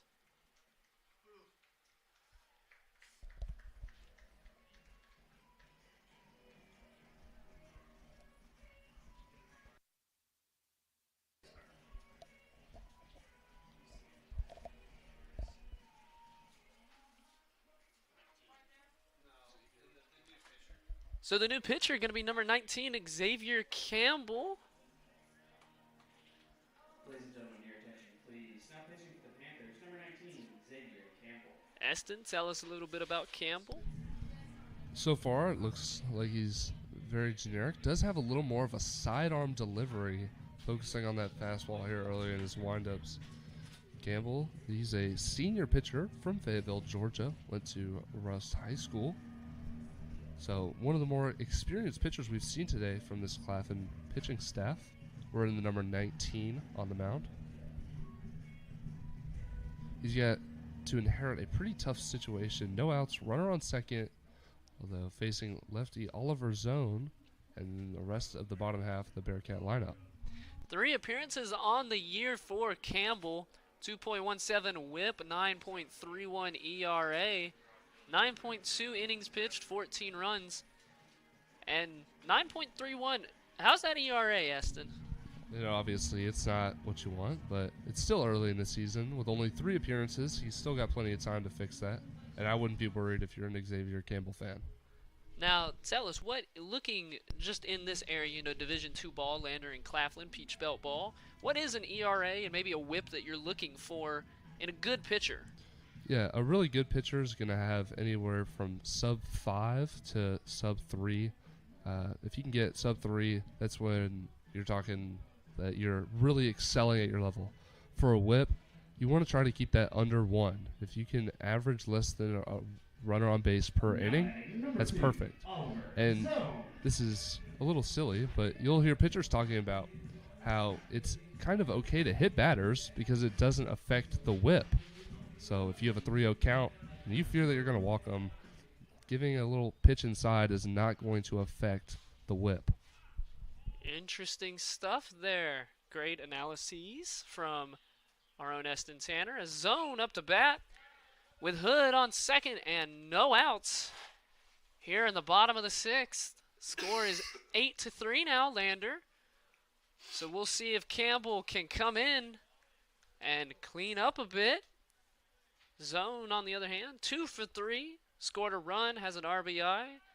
Struck out, and left 2 on base. That pitch outside for a ball. Zone didn't play earlier today. First game today for him. So, fresh bat brought in for the 3rd game of the series. And he gets under that one, puts it up. And the play made by Tallington out and left for the first out of the inning and keeps Hood at second base. It always feels good as a reliever just to get that first out. Lets you feel comfortable, get settled into the situation. Now look for Xavier really to try to excel towards this bottom half of the order. Cooper Backman up to bat. Coop 1 for 1 today with an RBI. See what he can do here with a runner on second. Gets under that one, puts it directly backwards for a foul ball. Trying to get his second RBI of the game, Cooper Backman is. The shortstop has made a lot of plays out on the defensive side of the ball. I think I've counted about 5 putouts from him. So we'll see if he can make an impact with his bat here, and he gets a hold of that one.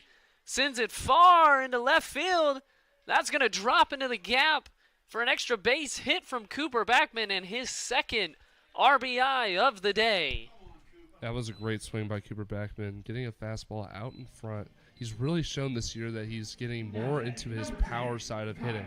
We've known him last year more as a contact guy at the bottom of the order that could get on base, but now he's really getting more extra base hits, driving the ball towards the wall. It's very impressive to see how much he's improved in just 1 year. And that looked eerily similar to the home run he hit a couple weeks ago. Didn't quite have the carry on it, but I think Coop's going to be fine with that one. Kyle Murphy up to bat now. Murphy, 2 walks today, scored a run. See if he can reach first for a 3rd time today. Got out to a quick start, 1-0 count. That pitch away from Campbell seemed to turn around and maybe in a little bit of frustration. Ball 2. If I'm Campbell here on the mound, I want to make sure that I really try to take advantage of this bottom half of the order. With that top half of the Bearcat lineup is extremely dangerous, and if you're not careful, you can give up runs extremely easily. It's pitches like that that are going to allow him to get a safe outing here. And an excellent pitch from Campbell makes Murphy pop it up to first. And so now we go to the bottom of the lineup. The 9-hole hitter, Caden Cruz, 0 for 2 on the day. He's left 3 on base. Has an opportunity to leave another one. Cooper Backman stands on second. And I think Cade's going to be really, really wanting to drive him in. And that one smoked into left field. Tallington there to make the play. So Lander puts up 3. 9-3 your score going into the top of the 7th. And we'll be right back after a quick break.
We are back here in the Jeff May Complex. Lander leading Claflin 9-3 in the Peach Belt Network. Top of the 7th, new pitcher into pitch, Peyton Nelson. Eston, take it away. Peyton Nelson is a smaller sided lefty, but he's got great accuracy. Similar to Goldberg, he's not going to blow you away with his heater. It's going to be about similar to Goldberg, 84 to 86, but it's his movement and purely location. He can put the ball anywhere on the plate that he wants to, bounce it, spike it, spin it. He's great at that. He's a 4-year player from College of Charleston, played Division I baseball there. Before that, he went to Hillcrest High School, where he was a 5A region champion. So he's been a winner from both high school and previous college experience. As a pitcher from College of Charleston, he got multiple outings, and he's now in a semi-less stressful situation here, facing the bottom half of the Panthers' order. Hillcrest High School, anyone from Greenwood will know that high school.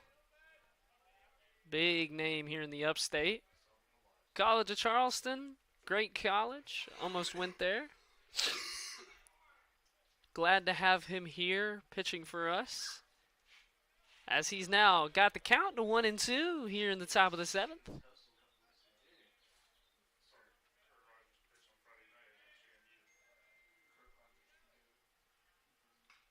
That one fouled back. Number 4, Everett. Up to the plate. Everett is 1 for 2 on the day, has an RBI, struck out, and has a stolen base. So that was a pretty good game put together here in the 3rd game of the series.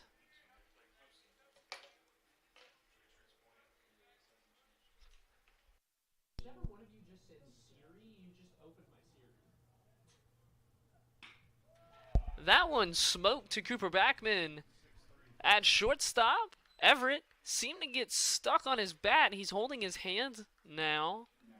Hopefully he's okay. Grimacing a bit. Either way, Bagman makes the play, gets him out at first for the first out of the inning. That's now 6 plays from Cooper Backman here in the top of the 7th inning. So he's been getting the ball a lot. No errors from him yet today. He's been really handling the ball well over there. Bagman has been a defensive stalwart for this Bearcats team, especially today. Something you need your shortstop to be.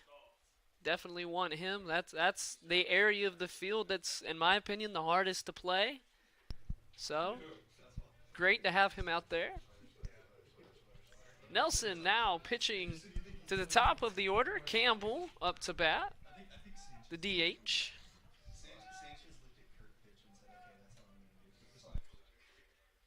Counts 1-1.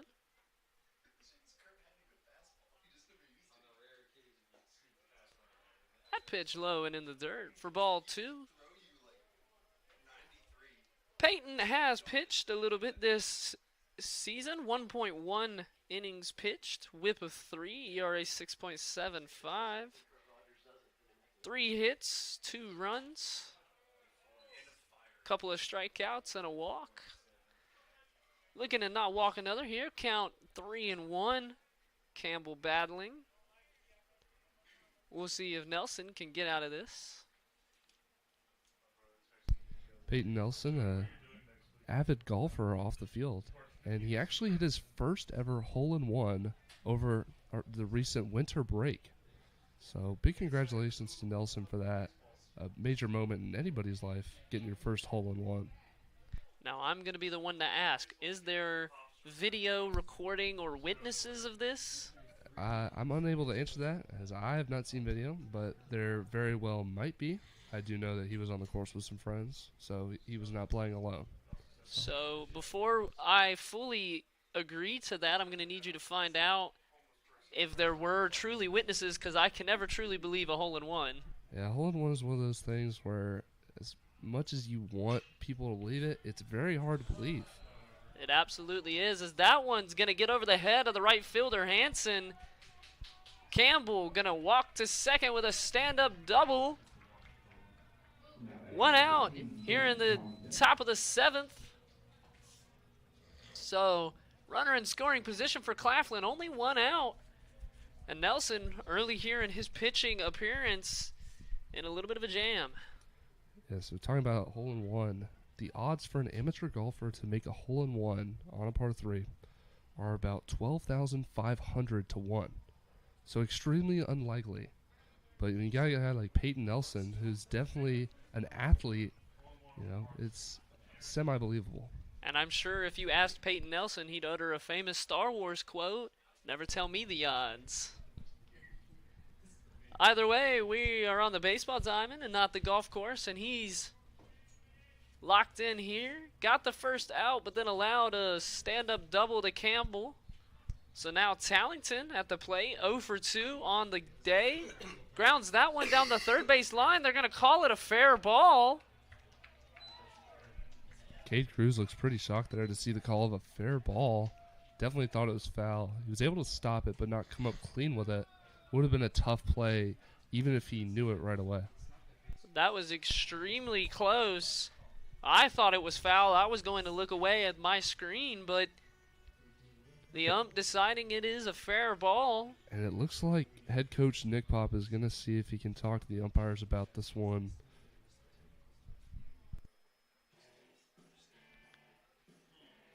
And all that there can be is a discussion. We do not have a replay here at Lander. No ABS, none of that. Don't need it.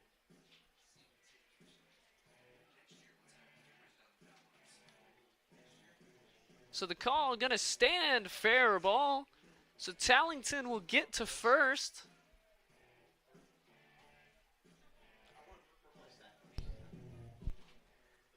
Tallington will reach first, so the runners first and second with only 1 out. Down by 6, the Panthers really need to take advantage of this. They've runners on first and second with just 1 down. Christian Hill stepping up. He's the home run leader for the Panthers. If he could get one to go the long way, this would be a great chance for the Panthers to get closer to the Bearcats.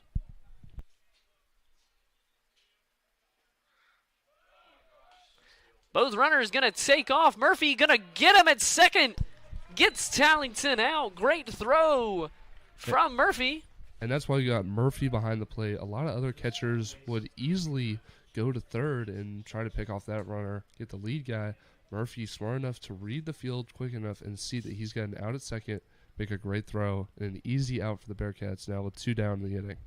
Christian Hill takes that for a ball, but Murphy gets Tallington at second. Runner on second did manage to get to third. Campbell, stolen base. Nope, never mind. Either way, went from second to third. So now we've got a runner on third with 2 outs.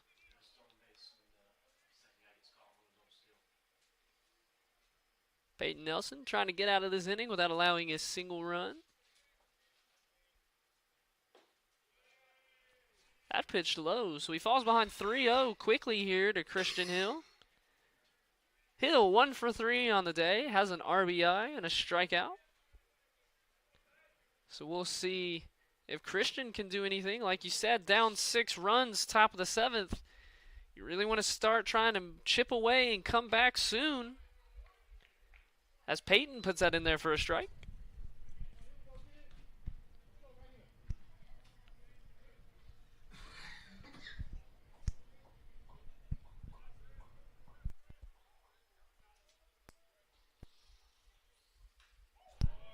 Hill behind on that one, fouls it back. So the full count, 3-2, 2 outs. Great job from Nelson, falling behind 3-0, not worried, is able to get 2 strikes here, and now the 3-2, 2-out pitch. Lander leading 9-3, 3-2 pitch on the way. Rings him up, Hill not in love with the call. But the ump decides strike 3. So we will go to the bottom of the 7th. 9-3 the score. Lander in the lead. Left on base, way to the bottom of the 7th inning. Bearcats on top. I got something good for next inning if he stays healthy. And now, Bearcat fans, get on your feet and stretch those legs. It's stretch time.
Number 20, Brian Hansen. And here we go, bottom of the 7th. 9-3 the score. Lander in the lead. Starting us off here is going to be Ryan Hansen, top of the lineup. Yep, and with Xavier Campbell now still on the mound, we saw Sean Brown started the last inning but came out without recording an out. I think it's very important for Xavier Campbell to establish an out very early on, try to get Hansen and get this inning moving quickly in his favor. Well, and we are in the bottom of the 7th, so any more runs, you start looking at that 10-run rule. As Hansen going to put that up, and a great play falling backwards. The shortstop Jimenez gets Hansen. Especially for the Bearcats, you don't want this game to go on any longer. If you can score 4 runs right now, they're going to take that chance. So, absolutely. Campbell trying to keep that from happening. That one almost brushed against Lowndes. Still, sorry, I'm burping a lot right now.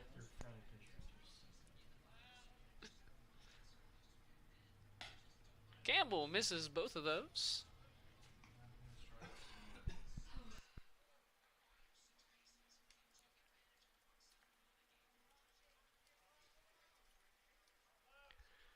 Campbell 2-0 pitch. In there for a strike. Still on the day, 1 for 3, 1 run, 1 walk, and left 1 on base. Gets a hold of that one. Tallington back and makes the play for the second out of the inning. Now batting number 8. Great job from Xavier Campbell getting these 2 first outs facing off against the 1 and 2 hitters in the Bearcat lineup. Now he's got Pip Smalley, who could be very dangerous, but without runners on base, not a whole lot of damage to do. Not a whole lot of damage, Pip. But we did see him, with no one on, hit a stand-up triple. So let's see if he can recreate that again here for the Bearcats.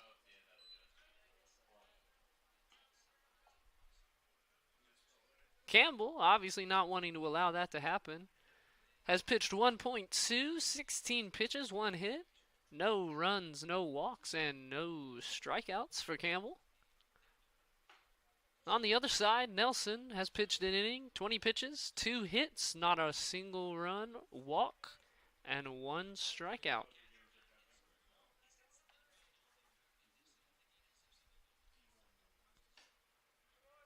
And Pip going to draw a ball 4 from Campbell, so that's going to be the first walk of the day for him.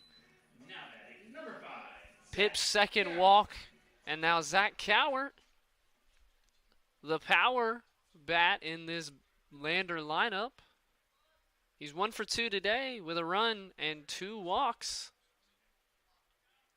Has an opportunity here to do something and maybe push Lander a bit further ahead.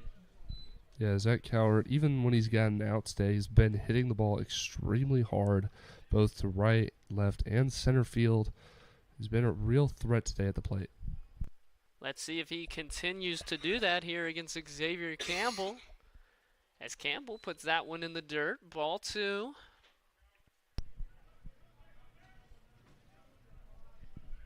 Cowart has drawn 2 walks today in this second game. Interesting to see how many pitches he gets to hit, and if so, if he can do any damage.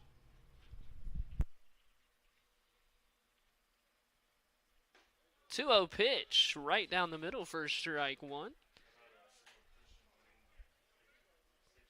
Claflin 3-11 on the season. Their next game will be March 3rd, which is on Tuesday. Orangeburg, South Carolina against Toccoa Falls. Lander, on the other hand, as you mentioned earlier, will also play March 3rd, Tuesday, against Wingate here in Dolny Stadium. Big game, I think, for the Bearcats. Wouldn't you agree, Eston? Yeah, it's a must-win game, honestly. There's been a lot of great games the Bearcats have played, but their midweeks have gone their way in a lot of recent times, except against Francis Marion, where they were walked off in Florence. But other than that, they've had a lot of success in those midweek games.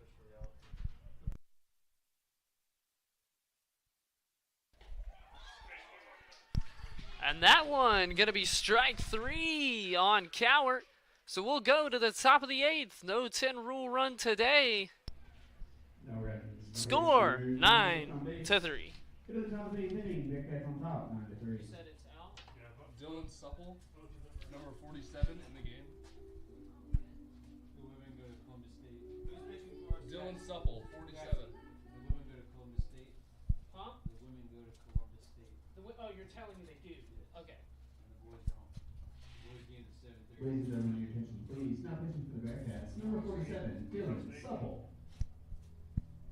Who is that we play? USCA? Aiken. Okay. We are? We are? What? Aiken Oh, was men's the basketball. men's basketball. The women go to Columbus State. 5:30. Okay, I'll mention both of those.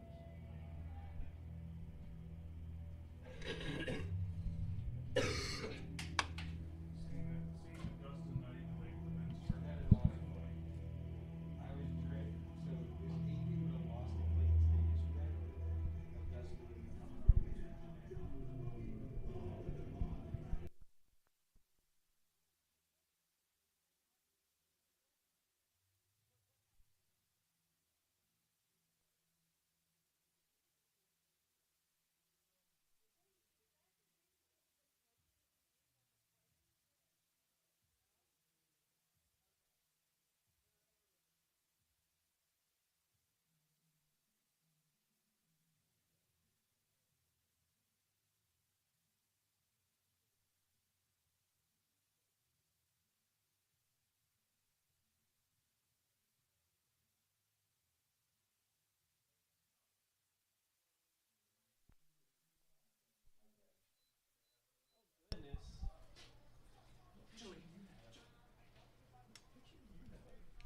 I'm just going to throw it to you immediately. Now you've got Dylan Supple on the mound for the Bearcats wearing number 47 jersey. Dylan, pitcher from Sarasota, Florida. This is his first outing on the season as a freshman. Big fan of cars. He loves his cars. He drives a Camaro. It's probably one of his favorite things in the world. But he's a fastball guy. He's going to be up to around 90, 91 miles an hour. That's his primary pitch. He also throws a slurve. That's his primary secondary pitch. And he's a big strikes guy. He frequently throws strikes and should be able to produce a lot of outs. Excellent analysis there as he gets number 5, Whitehead, to ground out to third, Caden Cruz. Now, do you happen to know? He drives a Camaro. Off the record, of course. Has he ever said how fast he drives in it? I think he would personally rather me not say. But there has been, let's just say, a time or two where he's gone over the speed limit. Of course, of course. You have to every once in a while. Yeah, when you got a piece of technology like that, I mean, can't resist not doing it a little bit. Rev it up a little. Yeah. No harm and no foul in that. Anyway, moving on.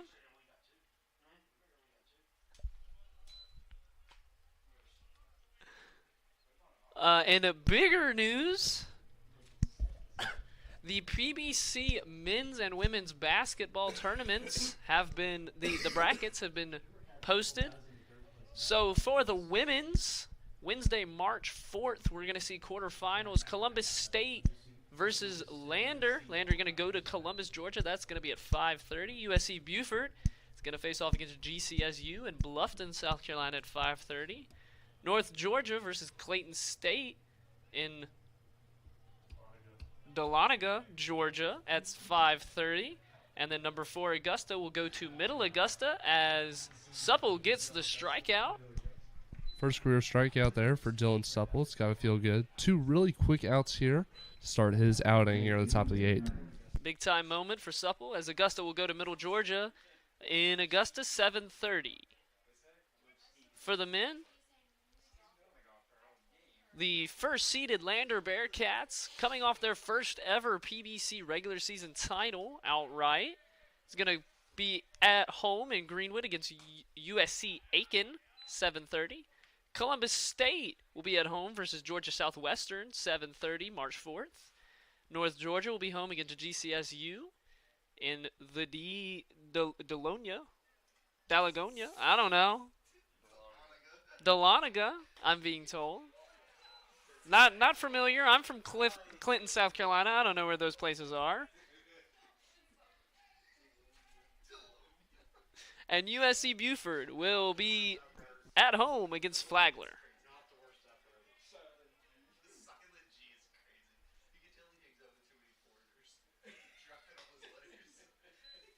I apologize to everyone from that place. Everyone in the press box currently saying things I don't think that's warranted. But anyway, Supple. 1-2 the count. Like you said, 2 quick outs for Supple. See if he can get through this.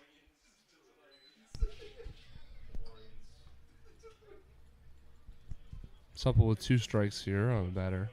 He's already got 2 outs. He's got to look for him, pitch with the lead, and try to just attack this hitter.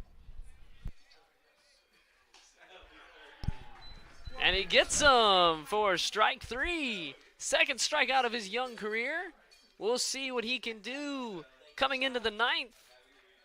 We'll go into the bottom of the 8th, however. Lander up to bat. Score 9-3.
Starting the bottom of the 8th, Riley Hood going to start us off here. Lander Baseball on the Peach Belt Network. Currently up 9-3 on Claflin here in Dolny Stadium. Riley Hood, 2 for 3 on the day. 3 runs, 3 RBIs. Staying on the mound for the Panthers, going to be Xavier Campbell. Has done a good job in his 2 innings of work. 26 pitches, 1 hit, no runs, a walk, and a strikeout. So pretty good in his appearance here. Yeah, facing Riley Hood here, starting off the middle of the order for the Bearcats. Texas native, lived his whole life in Texas. Went to McMurray State, Division III, near Abilene, Texas. Very successful team, ranked in the top 25 of Division III teams. And so he transferred here for just this season. He's a grad student in his final year of college baseball. Well, we congratulate Riley Hood on all he's done and all that he's got left to do here in the last couple months of our baseball season. As of right now, he's in a 2-2 count with Xavier Campbell. Gets underneath that one and flies it right field. Makes the play. That is Christian Hill out there in right. Got under it and made the play for the first out of the bottom of the 8th. So now, Oliver Zone up to bat. Oliver Zone 2 for 4 on the day, has a run and an RBI and a strikeout. Takes ball 1. Zone patrolling center field. He's got probably the best range on the team. It's him and Brody Winter are the two guys that have manned center field this season. And not a whole lot of balls dropping in when Zone's out there in center. Absolutely not. Very quick guy. Very quick on the base paths as well. Has a couple stolen bases. Doesn't have one today. Took a big swing at that one. Strike 2. 1-2 the count.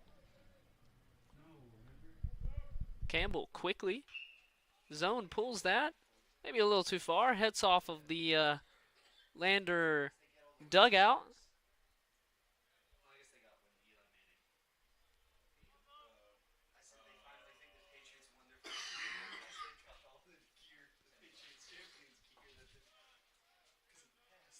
That one low for a ball. Count is 2-2.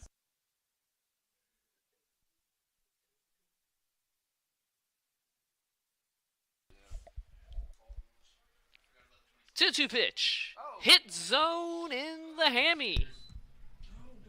Looked like he got him in the upper thigh. As painful as that probably is, it's probably one of the better spots to get hit. Absolutely. If you've never been hit in the back with a baseball, I'm going to give you some advice. Don't. It's not a good feeling. Cooper Backman now up to the plate. He's 2 for 2 today with 2 RBIs. Zone standing on first. We might see that stolen base potentially here with 1 out.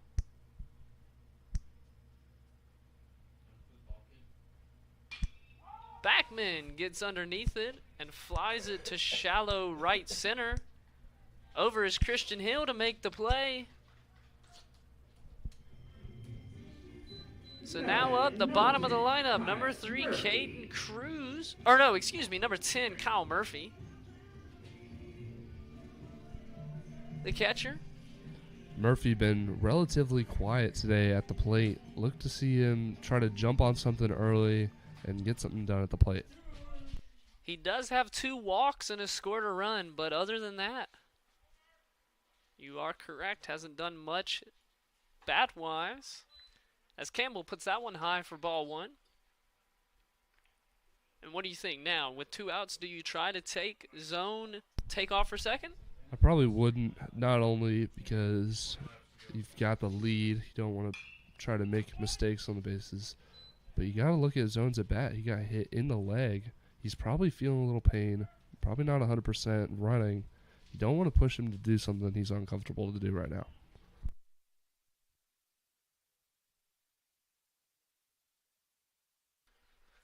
Absolutely. Zone standing on first. 1-1 count to Murphy. That one just off the plate. Ball 2. Campbell trying to get through his 3rd inning of work without allowing a run. Got the first 2 outs. Just looking for one more. As Murphy sends that one a rocket to right off the wall in right field. Zone gonna get home, and that's gonna be another triple for this Bearcat team. Murphy hitting that one off the right field wall. That is the 3rd triple today for the Bearcats.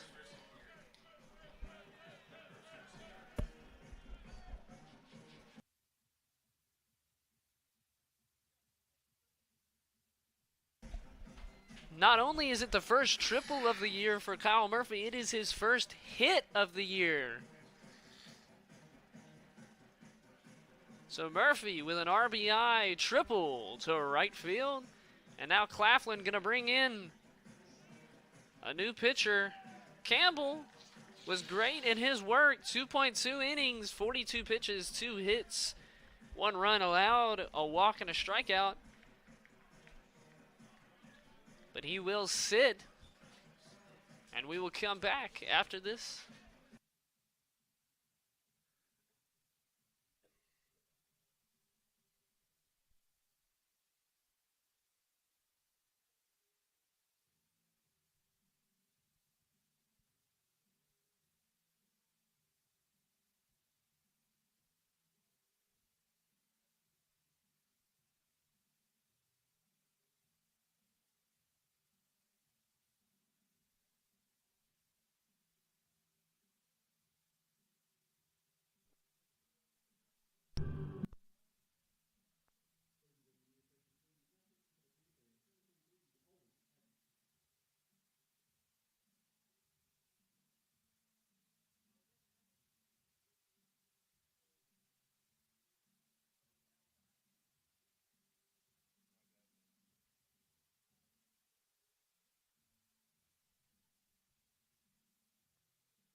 So new pitcher on the mound for Claflin, gonna be Olin Evans.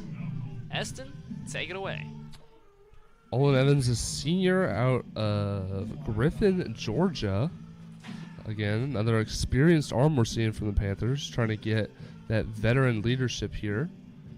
He only needs one out to get out of the inning here, facing number 3, Cade Cruz, the 9-hitter in the Bearcat lineup. Showing a lot of fastball, curveball, changeup, pretty stock righty. Nothing abnormal in his windup as we see one to the backstop there. Olin Evans just trying to get one out, as said earlier. Don't want to bring up the top of the Bearcat order.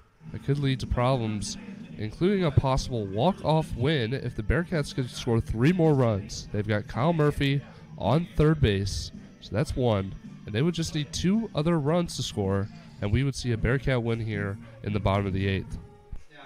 Olin Evans on the season has appeared in 4 games. He's 1-1, 2.67 WHIP, 13 ERA in those 9 innings pitched. He's got 19 hits, 16 runs, 5 walks, and 6 strikeouts. So Olin coming in, like you said, just looking for 1 out. 2 outs in the inning. Got a runner on third. That's Kyle Murphy. First time he's on base after a hit this season. Congratulations to Murph. Cruz trying to drive him in here. Cruz going to bounce that over to third. It's going to go foul. So count 1-1. Cruz 0 for 3 on the day. Has left 4 on base. Has not had a great game, but he can change all of that right here with 1 swing. That pitch got away from him. Almost got him in the head, I think, but it didn't. So 2-1 count. That one is going to get him. Another hit by pitch for this already nation-leading Bearcat team. And so Hansen up to bat now. Hansen, 2 for 5 on the day, has an RBI. Has a chance for another one here with Murphy on third. Hansen batting with 2 runners on, and the Bearcats just need 3 runs to win it. He could end this game in fantastic fashion with 2 outs now. Ryan Hansen has 2 home runs on the year. Potentially could be a third.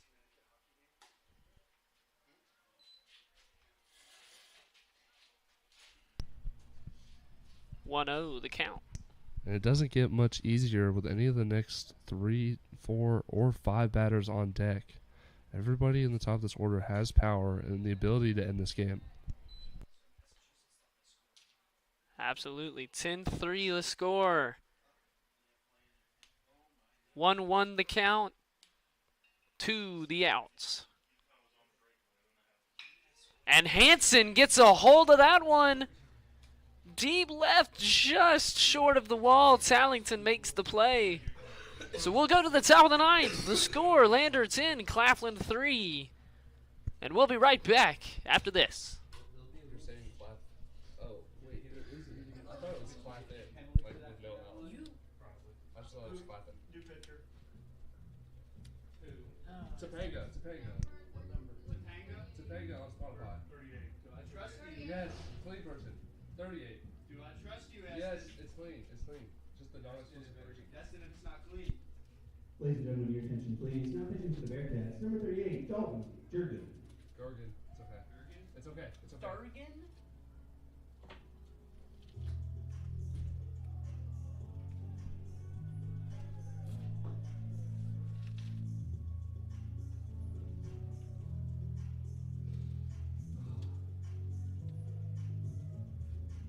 We're all waiting for the nurse.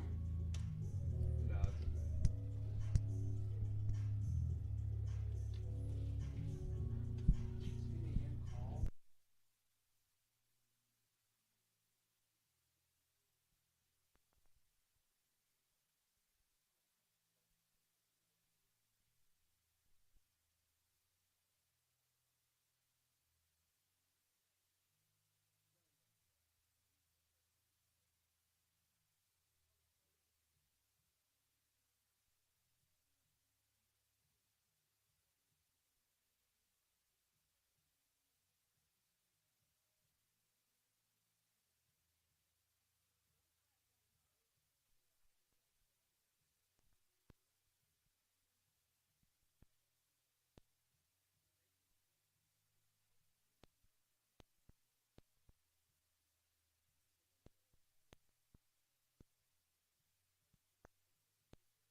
And here we go, top of the ninth, Peach Belt Network broadcasting some Lander baseball.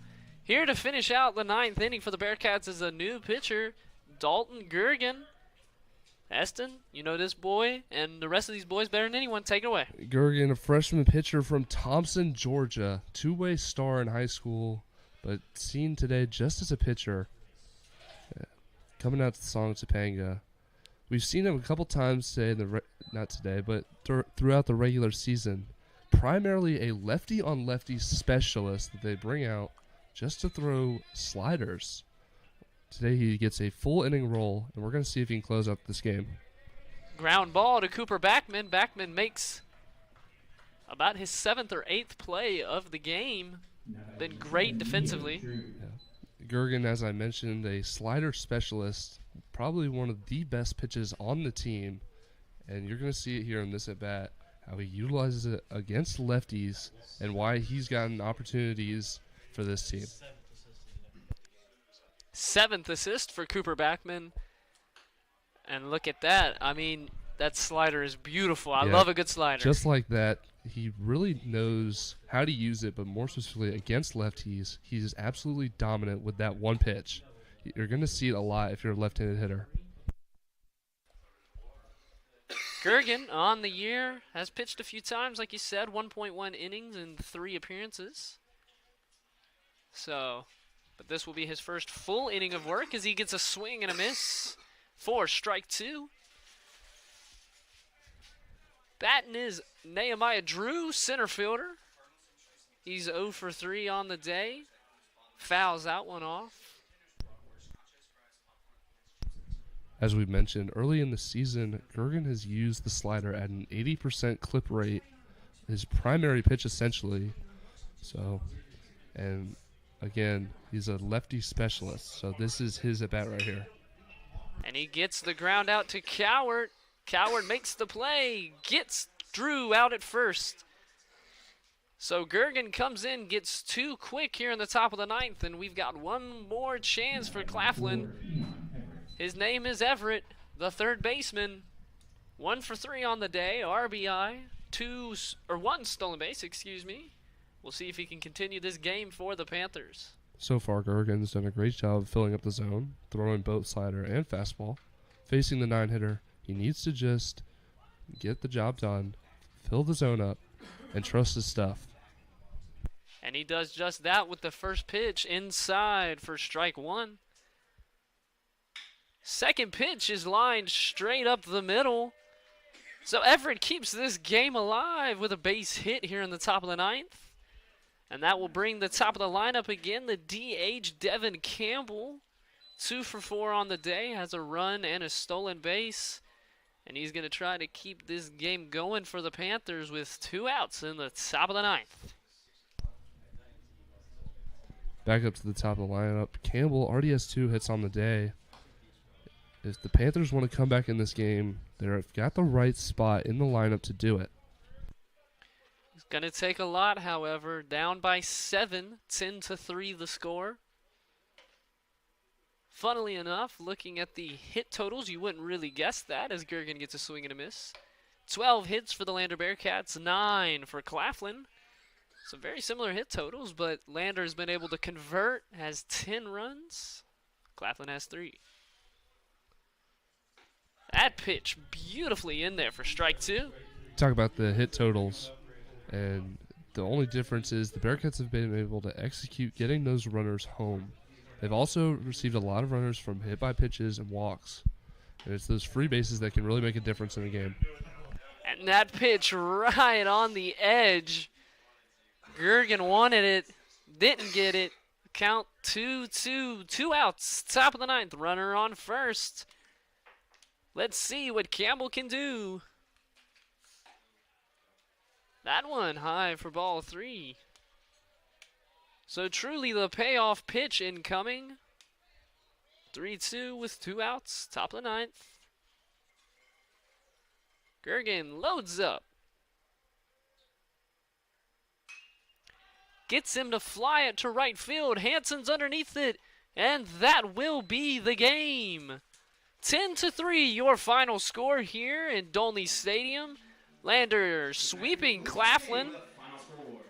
10-3. We will see Lander back out on this field again against Wingate on Tuesday. Must-win game for the Bearcats. Thank you for joining me, Eston.